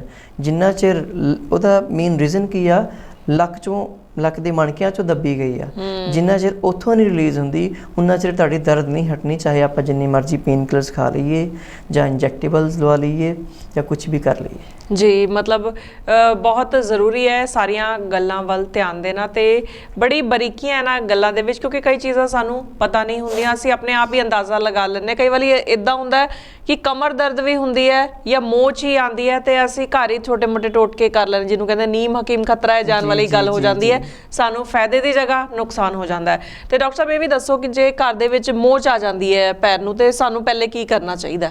ਦੇਖੋ ਜੀ, ਮੋਚ ਜਿਹੜੀ ਆਉਂਦੀ ਆ, ਉਹ ਤੁਹਾਡੇ ਸੌਫਟ ਟਿਸ਼ੂ ਦੀ ਇੰਜਰੀ ਹੁੰਦੀ ਹੈ। ਉਹ 'ਚ ਤੁਹਾਡਾ ਲਿਗਾਮੈਂਟ ਵੀ ਇਨਵੋਲਵ ਹੋ ਸਕਦਾ, ਤੁਹਾਡੇ ਮਸਲਸ ਵੀ ਇਨਵੋਲਵ ਹੋ ਸਕਦੇ ਆ। ਉਹਦੇ ਵਿੱਚ ਸਾਡਾ ਫਸਟ ਏਡ ਕੀ ਬਣਦਾ, ਜਦੋਂ ਤੁਹਾਨੂੰ ਕਿਤੇ ਮੋਚ ਆ ਜਾਵੇ, ਸਭ ਤੋਂ ਪਹਿਲਾਂ ਤਾਂ ਉੱਤੇ ਆਈਸਿੰਗ ਕਰੋ। ਗਰਮ ਪਾਣੀ ਦਾ ਟਕੋਰ ਉੱਤੇ ਨਹੀਂ ਕਰਨੀ, ਆਈਸ ਲੈਣੀ ਆ, ਉਹਨੂੰ ਕ੍ਰਸ਼ ਕਰਨਾ ਆ ਕੱਪੜੇ 'ਚ ਪਾ ਕੇ, ਤੇ ਜਿੱਥੇ ਤੁਹਾਡੀ ਮੋਚ ਆਈ ਆ ਪੈਰ ਦੇ ਉੱਤੇ, ਉੱਥੇ ਅਪਲਾਈ ਕਰੋ ਘੱਟੋ ਘੱਟ 15 ਤੋਂ 20 ਮਿੰਟ। ਠੀਕ ਹੈ। ਦਿਨ 'ਚ 3-4 ਵਾਰ ਕਰੋ। ਪੈਰ ਨੂੰ ਰੈਸਟ ਦਿਓ, ਤੇ ਲੱਤ ਨੂੰ ਥੋੜ੍ਹਾ ਐਲੀਵੇਟ ਕਰਕੇ ਰੱਖੋ ਕਿ ਉਹ 'ਤੇ ਸਵੈਲਿੰਗ ਵਗੈਰਾ ਨਾ ਆਵੇ। 2-3 ਦਿਨ ਵੇਟ ਕਰੋ। ਮੋਸਟ ਪ੍ਰੋਬਬਲੀ ਜਿਹੜੀ ਪੇਨ ਬਰਫ਼ ਦੀ ਟਕੋਰ ਦੇ ਨਾਲ ਹੀ ਸਬਸਾਈਡ ਹੋ ਜਾਂਦੀ ਆ। ਤੇ ਜੇ ਤੁਹਾਡੀ ਪ੍ਰੋਬਲਮ ਹੋਰ ਵੱਧ ਰਹੀ ਹੈ, ਜਾਂ ਸਵੈਲਿੰਗ ਨਹੀਂ ਰੁਕ ਰਹੀ, ਫਿਰ ਤੁਹਾਨੂੰ ਕਿਸੇ ਫਿਜ਼ੀਓਥੈਰੇਪਿਸਟ ਨਾਲ ਜਾਂ ਕਿਸੇ ਆਰਥੋਪੈਡਿਸ਼ਨ ਨਾਲ ਕੰਸਲਟ ਕਰ ਲੈਣਾ ਚਾਹੀਦਾ ਹੈ ਜੀ। ਇਸੇ ਤਰ੍ਹਾਂ ਜੇ ਕਮਰ ਦਰਦ ਰਹਿੰਦੀ ਹੈ ਨਾ, ਜੇ ਆਪਾਂ ਡਿਸਕ ਤੋਂ ਹਟ ਕੇ ਥੋੜ੍ਹੀ ਗੱਲ ਕਰੀਏ, ਕਮਰ ਦਰਦ ਜਿਹੜੀ ਆਮ ਔਰਤਾਂ ਨੂੰ ਕਾਫੀ ਪ੍ਰੋਬਲਮ ਰਹਿੰਦੀ ਹੈ ਘਰ ਦੇ ਵਿੱਚ, ਚਾਹੇ ਉਹਦਾ ਕਈ ਵਾਰ ਰੀਜ਼ਨ ਵੇਟ ਵਧਣਾ ਵੀ ਹੁੰਦਾ, ਵਧੇ ਹੋਏ ਵੇਟ ਨਾਲ ਵੀ ਰਹਿੰਦੀ ਹੈ, ਤੇ ਇਹਦੇ ਲਈ ਫਿਰ ਕੀ ਕੀਤਾ ਜਾ ਸਕਦਾ? ਕਮਰ ਦਰਦ ਵਾਸਤੇ ਇੱਕ ਤਾਂ ਆਪਾਂ ਨੂੰ ਗਰਮ ਪਾਣੀ ਦੇ ਨਾਲ ਟਕੋਰ ਕਰਨੀ ਚਾਹੀਦੀ ਹੈ। ਗਰਮ ਪਾਣੀ ਕਰਕੇ ਉਹਦੇ ਵਿੱਚ ਤੁਸੀਂ ਸਾਲਟ ਵਗੈਰਾ ਐਡ ਕਰ ਸਕਦੇ ਆ। ਟਾਵਲ ਡਿਪ ਕਰਕੇ ਉਹਨੂੰ ਨਿਚੋੜ ਕੇ ਆਪਣੇ ਬੈਕ ਤੇ ਕਿਤੇ ਵੀ ਜਿਹੜਾ ਤੁਹਾਡਾ ਪੇਨਫੁਲ ਏਰੀਆ ਉੱਥੇ ਅਪਲਾਈ ਕਰ ਸਕਦੇ ਆ। ਇਹਦੇ ਬਹੁਤ ਹੀ ਅੱਛੇ ਰਿਜ਼ਲਟ ਆ। ਤੇ ਸਭ ਤੋਂ ਜ਼ਰੂਰੀ ਤਾਂ ਇਹ ਹੈ ਕਿ ਆਪਾਂ ਨੂੰ ਫਿਜ਼ੀਓਥੈਰੇਪਿਸਟ ਨਾਲ ਹੀ ਕੰਸਲਟ ਕਰ ਲੈਣਾ ਚਾਹੀਦਾ ਆ। ਉਹ ਜੋ ਤੁਹਾਨੂੰ ਗਾਈਡ ਕਰਨ ਉਸ ਹਿਸਾਬ ਨਾਲ ਚੱਲਣਾ ਚਾਹੀਦਾ ਆ। ਉਸ ਹਿਸਾਬ ਦੇ ਨਾਲ ਤੇ ਫਿਜ਼ੀਓਥੈਰੇਪੀ ਦੇ ਵਿੱਚ ਸਾਡੇ ਤੋਂ ਬਹੁਤ ਮੋਡੈਲਿਟੀਜ਼ ਹੁੰਦੀਆਂ ਨੇ, ਜਿਵੇਂ ਕਿ ਟੈਂਸ ਇੱਕ ਮੋਡੈਲਿਟੀ ਹੈ ਜਿਹਦੇ ਨਾਲ ਅਸੀਂ ਪੇਨ ਰਿਡਿਊਸ ਕਰਦੇ ਹਾਂ। ਇੱਕ IFT ਮੋਡੈਲਿਟੀ ਹੈ, ਉਹਦੇ ਨਾਲ ਵੀ ਇੰਟਰਫਰੈਂਸ਼ੀਅਲ ਥੈਰੇਪੀ ਜਿਹਦੇ ਨਾਲ ਵੀ ਅਸੀਂ ਪੇਨ ਰਿਡਿਊਸ ਕਰਦੇ ਹਾਂ। ਉਹ ਪੇਨ ਹੀ ਨਹੀਂ ਰਿਡਿਊਸ ਕਰਦੀ, ਉਹ ਤੁਹਾਡੇ ਉਸ ਏਰੀਆ ਦਾ ਬਲੱਡ ਸਰਕੂਲੇਸ਼ਨ ਵੀ ਇੰਪਰੂਵ ਕਰ ਦਿੰਦੀ ਹੈ। ਬਲੱਡ ਸਰਕੂਲੇਸ਼ਨ ਇੰਪਰੂਵ ਕਰਕੇ ਤੇ ਇੱਕ ਅਲਟਰਾਸਾਊਂਡ ਹੁੰਦੀ ਜੋ ਤੁਹਾਡੇ ਟਿਸ਼ੂ ਜੋ ਰਪਚਰ ਹੋਏ ਹੁੰਦੇ ਆ ਉਹਨੂੰ ਹੀਲ ਕਰਦੀ ਆ। ਉਸ ਤੋਂ ਬਾਅਦ ਹਾਰਮੋਨ ਮੈਡੀਟੇਸ਼ਨ ਤੇ ਸਭ ਤੋਂ ਵੱਡਾ ਰੋਲ ਹੈਗਾ ਫਿਰ ਐਕਸਰਸਾਈਜ਼ ਦਾ। ਐਕਸਰਸਾਈਜ਼ ਬਹੁਤ ਜ਼ਰੂਰੀ ਹੈ। ਐਕਸਰਸਾਈਜ਼ ਤੋਂ ਬਗੈਰ ਜੇ ਆਪਾਂ ਟ੍ਰੀਟਮੈਂਟ ਲੈਂਦੇ ਉਨਾ ਕਾਰਗਰ ਨਹੀਂ ਹੈਗਾ, ਕਿਉਂਕਿ ਐਕਸਰਸਾਈਜ਼ ਨੇ ਹੀ ਉਹਨੂੰ ਅੱਗੇ ਐਮਫਸਿਸ ਕਰਨਾ ਹੈ ਟ੍ਰੀਟਮੈਂਟ ਨੂੰ, ਉਹਨੇ ਹੀ ਅੱਗੇ ਪ੍ਰੋਬਲਮ ਤੁਹਾਡੀ ਰਿਡਿਊਸ ਕਰਨੀ ਹੈ। ਜੀ ਬਿਲਕੁਲ ਠੀਕ ਗੱਲ ਹੈ। ਇਸੇ ਤਰ੍ਹਾਂ ਘਰ ਦੇ ਵਿੱਚ ਇੱਕ ਸਮੱਸਿਆ ਹੋਇਆ ਜੀ ਸਰਵਾਈਕਲ ਦੀ, ਹੈ ਨਾ, ਜਿਹਨੂੰ ਪੁੱਛੋ ਉਹ ਇਹੀ ਕਹਿੰਦਾ ਹੈ ਕਿ ਮੈਂ ਠੀਕ ਨਹੀਂ ਆ, ਮੈਨੂੰ ਸਰਵਾਈਕਲ ਹੈ, ਮੈਨੂੰ ਬਹੁਤ ਮੈਂ ਸਿਟਿੰਗ ਜੌਬ ਮੇਰੀ ਹੈ, ਮੈਨੂੰ ਸਰਵਾਈਕਲ ਦੀ ਪ੍ਰੋਬਲਮ ਹੋ ਗਈ। ਅਸਲ ਦੇ ਵਿੱਚ ਕੀ ਹੈ ਸਰਵਾਈਕਲ? ਦੇਖੋ ਸਰਵਾਈਕਲ ਤਾਂ ਪਹਿਲਾਂ ਜਿਹੜੀ ਗਰਦਨ ਦੇ 7 ਮਣਕੇ ਆ ਵਰਟੀਬਰਾਸ ਉਹਨਾਂ ਦਾ ਨਾਮ ਆ ਸਰਵਾਈਕਲ ਜੀ। ਉਹਦੀਆਂ ਬਹੁਤ ਸਾਰੀਆਂ ਕੰਡੀਸ਼ਨਸ ਹੁੰਦੀਆਂ ਨੇ, ਸਰਵਾਈਕਲ ਸਪੌਂਡਿਲੋਸਿਸ ਹੋ ਗਿਆ, ਲਾਈਟਸ ਹੋ ਗਿਆ, ਇਹ ਅਲੱਗ-ਅਲੱਗ ਕੰਡੀਸ਼ਨਸ ਹੈਗੀਆਂ। ਪਰ ਆਪਾਂ ਜੇ ਜਨਰਲੀ ਗੱਲ ਕਰੀਏ ਆਪਾਂ ਇਹਨਾਂ ਨੂੰ ਗਰਦਨ ਦਰਦ ਕਹਿ ਸਕਦੇ ਹਾਂ। ਗਰਦਨ ਦਰਦ ਦਾ ਸਭ ਤੋਂ ਵੱਡਾ ਰੀਜ਼ਨ ਹੈਗਾ ਸਾਡਾ ਪੋਸਚਰ। ਜੇ ਸਾਡਾ ਪੋਸਚਰ ਨਹੀਂ ਠੀਕ ਤਾਂ ਇਹ ਪੇਨਸ ਹੋਣੀਆਂ ਹੀ ਹੋਣੀਆਂ ਨੇ। ਜਿਵੇਂ ਹੁਣ ਆਪਾਂ ਗੱਲ ਕਰ ਲਈ ਕਿ ਜਿਹੜੇ ਹਾਈ ਸਿਟਿੰਗ ਜੌਬ ਵਾਲੇ ਨੇ ਜਾਂ ਕੰਪਿਊਟਰ ਦੇ ਉੱਤੇ ਜ਼ਿਆਦਾ ਬੈਠਦੇ ਨੇ, ਪਰ ਅੱਜ ਕੱਲ੍ਹ ਸਭ ਤੋਂ ਵੱਡਾ ਰੀਜ਼ਨ ਹੈਗਾ ਮੋਬਾਈਲ ਫੋਨਸ। ਕਿਉਂਕਿ ਅਸੀਂ ਮੋਬਾਈਲ ਫੋਨਸ ਦੇ ਐਡਿਕਟਡ ਹੋ ਚੁੱਕੇ ਹਾਂ। ਜੀ ਕੁਛ ਵੀ ਨਾ ਕਰਨਾ ਹੋਵੇ ਫੇਸਬੁੱਕ ਖੋਲ ਕੇ ਬੈਠ ਜਾਈਦਾ, 5-5 ਮਿੰਟ ਬਾਅਦ ਆਪਾਂ ਅਪਡੇਸ਼ਨਸ ਦੇਖਦੇ ਰਹਿੰਦੇ ਹਾਂ। ਬਿਲਕੁਲ ਠੀਕ ਇਹ ਸਭ ਤੋਂ ਵੱਡਾ ਰੀਜ਼ਨ ਹੈ ਸਰਵਾਈਕਲ ਪੇਨ ਦਾ। ਨਾ ਫੋਨ ਦਾ ਜ਼ਿਆਦਾ ਯੂਜ਼ ਕਰਨਾ ਜਾਂ ਲੈਪਟਾਪ ਦਾ ਯੂਜ਼ ਕਰਨਾ ਤੇ ਲੈਕ ਆਫ ਐਕਸਰਸਾਈਜ਼। ਜੇ ਆਪਾਂ ਸੈਡੈਂਟਰੀ ਲਾਈਫ ਸਟਾਈਲ ਆਪਣਾ, ਉਹ ਤਾਂ ਫੇਕ ਰੀਜ਼ਨ ਹੈਗਾ ਹੀ ਹੈ ਨਾ, ਬੈਕ ਪੇਨ ਦਾ ਵੀ ਤੇ ਸਰਵਾਈਕਲ ਪੇਨ ਦਾ ਵੀ, ਨੈਕ ਪੇਨ ਦਾ ਵੀ। ਜੇ ਆਪਾਂ ਆਪਣਾ ਲਾਈਫ ਸਟਾਈਲ ਨਹੀਂ ਚੇਂਜ ਕਰਾਂਗੇ, ਆਪਾਂ ਜਿੰਨਾ ਮਰਜ਼ੀ ਟ੍ਰੀਟਮੈਂਟ ਲਈ ਜਾਈਏ, ਫਿਰ ਆਪਾਂ ਲੈਪਟਾਪ 'ਤੇ ਆ ਗਏ, TV 'ਤੇ ਆ ਗਏ, ਦੈਨ ਮੋਬਾਈਲਸ 'ਤੇ ਆ ਗਏ, ਆਪਾਂ ਉਹਦਾ ਧਿਆਨ ਨਹੀਂ ਦਿੱਤਾ ਤੇ ਪੇਨ ਫਿਰ ਦੁਬਾਰਾ ਐਗਰੀਵੇਟ ਹੋ ਜਾਣੀ। ਇਹ ਸਰਵਾਈਕਲ ਜਾਂ ਬੈਕ ਪੇਨ ਕੋਈ ਬਿਮਾਰੀ ਨਹੀਂ ਹੈ, ਇਹ ਸਿੰਪਟਮਸ ਆ ਕਿ ਜਿਹੜੇ ਆਪਾਂ ਗਲਤ ਸਾਡਾ ਪੋਸਚਰ ਆ ਅਸੀਂ ਆਪ ਹੀ ਪੈਦਾ ਕੀਤੇ ਹੋਏ ਆ ਤੇ ਅਸੀਂ ਠੀਕ ਵੀ ਨੂੰ ਆਪ ਹੀ ਕਰਨਾ ਆ। ਆਪ ਕਿੱਦਾਂ ਠੀਕ ਕਰਨਾ? ਐਕਸਰਸਾਈਜ਼ ਦੇ ਨਾਲ। ਜੇ ਆਪ ਤੋਂ ਨਹੀਂ ਠੀਕ ਹੁੰਦੀ ਫਿਰ ਫਿਜ਼ੀਓਥੈਰੇਪਿਸਟ ਕੋਲ ਜਾਓ, ਉਹਨਾਂ ਦੀ ਸਲਾਹ ਲਓ। ਆਪਣੀ ਮਰਜ਼ੀ ਨਾਲ ਕੋਈ ਐਕਸਰਸਾਈਜ਼ ਨਹੀਂ ਕਰਨੀ, ਕਿਉਂਕਿ ਫਿਜ਼ੀਓਥੈਰੇਪਿਸਟ ਜਿਹੜੀ ਐਕਸਰਸਾਈਜ਼ ਦੱਸਦਾ ਆ ਉਹ ਤੁਹਾਡੀ ਕੰਡੀਸ਼ਨ ਦੇ ਅਕੋਰਡਿੰਗਲੀ ਦੱਸਦਾ ਆ। ਸਭ ਤੋਂ ਪਹਿਲਾਂ ਤੁਸੀਂ ਆਮ ਦੇਖਿਆ ਹੋਣਾ ਡਾਕਟਰ ਤੁਹਾਡੇ ਤੋਂ ਪੁੱਛਦਾ ਜਾਂ ਫਿਜ਼ੀਓਥੈਰੇਪਿਸਟ ਪੁੱਛਦੇ ਆ ਕਿ ਆਪਣਾ ਐਕਸਰਾ ਲੈ ਕੇ ਆਓ। ਕਈ ਵਾਰੀ ਅਸੀਂ ਹੈਜ਼ੀਟੇਟ ਕਰਦੇ ਯਾਰ ਐਕਸਰਾ ਕਿੱਥੋਂ ਕਰਵਾਈਏ, ਵੱਡਾ ਕੰਮ ਕਹਿ ਤਾ ਡਾਕਟਰ ਸਾਹਿਬ ਨੇ। ਪਰ ਐਕਸਰਾ ਕਰਾਉਣ ਦਾ ਮਤਲਬ ਇਹ ਹੁੰਦਾ ਆ ਕਿ ਅਸੀਂ ਐਕਸਰੇ ਰਾਹੀਂ ਉਹਨਾਂ ਦੇ ਵਰਟੀਬਰਾਸ ਦੀ ਅਲਾਈਨਮੈਂਟ ਚੈੱਕ ਕਰਨੀ ਹੁੰਦੀ ਆ ਕਿ ਉਹ ਕਿਤੇ ਕੰਪਰੈਸ਼ਨ ਕਿੰਨੀ ਕਾ, ਉਹ ਅੱਗੇ ਨੂੰ ਤਾਂ ਨਹੀਂ ਖਿਸਕਿਆ, ਮਣਕਾ ਪਿੱਛੇ ਨੂੰ ਤਾਂ ਨਹੀਂ ਖਿਸਕਿਆ, ਜਾਂ ਸਾਈਡ ਨੂੰ ਡੇਵੀਏਟ ਤਾਂ ਨਹੀਂ ਹੋਇਆ। ਆਪਾਂ ਜੜ ਦੇਖਣੀ ਹੁੰਦੀ ਹੈ ਕਿ ਅਕਸਰ ਪੇਨ ਹੋ ਕੇ ਰਹੀ ਆ, ਕਿਸੇ ਮਸਲ ਕਰਕੇ ਹੋ ਰਹੀ ਹੈ ਜਾਂ ਕਿਸੇ ਜੋੜ ਕਰਕੇ ਹੋ ਰਹੀ ਹੈ। ਜੇ ਤਾਂ ਕਿਸੇ ਵਰਟੀਬਰਾ ਕਰਕੇ ਹੋ ਰਹੀ ਹੈ ਫਿਰ ਅਸੀਂ ਪੇਸ਼ੈਂਟ ਨੂੰ ਉਹਦੇ ਅਕੋਰਡਿੰਗਲੀ ਐਕਸਰਸਾਈਜ਼ ਦੱਸਦੇ ਹਾਂ। ਤੁਸੀਂ ਨਾਰਮਲੀ ਆਪਾਂ ਦੇਖਿਆ ਹੋਣਾ ਕਿ TV 'ਚ ਦੇਖ ਕੇ ਹੈ ਨਾ ਸਾਰੇ ਐਕਸਰਸਾਈਜ਼ ਕਰਨ ਲੱਗ ਪੈਂਦੇ ਆ, YouTube ਜਾਂ TV ਤੇ। ਯੋਗਾ ਕਰਨੀ, ਐਕਸਰਸਾਈਜ਼ ਕਰਨੀ ਬਹੁਤ ਵਧੀਆ ਗੱਲ ਆ। ਜਿਹੜਾ ਬੰਦਾ ਫਿੱਟ ਵਾ ਉਹਨੂੰ ਆਪਣੇ ਆਪ ਨੂੰ ਹੋਰ ਫਿੱਟ ਰੱਖਣ ਵਾਸਤੇ ਯੋਗਾ ਐਕਸਰਸਾਈਜ਼ ਕਰ ਲੈਣੀ ਚਾਹੀਦੀ ਹੈ। ਠੀਕ ਹੈ, TV ਤੋਂ ਵੀ ਦੇਖ ਕੇ ਕਰ ਸਕਦੇ ਹਾਂ। ਪਰ ਜੇ ਕਿਸੇ ਪੇਸ਼ੈਂਟ ਨੂੰ ਪ੍ਰੋਬਲਮ ਆ ਜਾਂ ਕਿਸੇ ਨੂੰ ਦਰਦ ਵਾ, ਕਿਸੇ ਤਰ੍ਹਾਂ ਦੀ ਤਕਲੀਫ ਆ, ਉਹਨੂੰ ਬਿਨਾਂ ਫਿਜ਼ੀਓਥੈਰੇਪਿਸਟ ਦੀ ਪ੍ਰਸਕ੍ਰਿਪਸ਼ਨ ਤੋਂ ਐਕਸਰਸਾਈਜ਼ ਨਹੀਂ ਕਰਨੀ ਚਾਹੀਦੀ। ਇਹ ਰਿਕਮੈਂਡ ਕਰਦਾ ਮੈਂ ਜੀ। ਇਸੇ ਤਰ੍ਹਾਂ ਡਾਕਟਰ ਸਾਹਿਬ ਨੇ ਹਰ ਇੱਕ ਬਿਮਾਰੀ ਬਾਰੇ, ਫਿਜ਼ੀਓਥੈਰੇਪੀ ਨਾਲ ਇਹਨਾਂ ਬਿਮਾਰੀਆਂ ਦਾ ਇਲਾਜ ਕਿਵੇਂ ਸੰਭਵ ਹੈ, ਕਿਉਂ ਹੁੰਦੀਆਂ ਬਿਮਾਰੀਆਂ, ਕੀ ਹੈ ਬਿਮਾਰੀਆਂ, ਬੜੇ ਵਿਸਥਾਰ ਨਾਲ ਜਾਣਕਾਰੀ ਦਿੱਤੀ। ਡਾਕਟਰ ਸਾਹਿਬ ਤੁਸੀਂ ਪੰਜਾਬ 1 TV ਦੇ ਸਟੂਡੀਓ ਦੇ ਵਿੱਚ ਆਏ, ਤੁਹਾਡਾ ਬਹੁਤ ਬਹੁਤ ਸ਼ੁਕਰੀਆ। ਥੈਂਕ ਯੂ ਜੀ।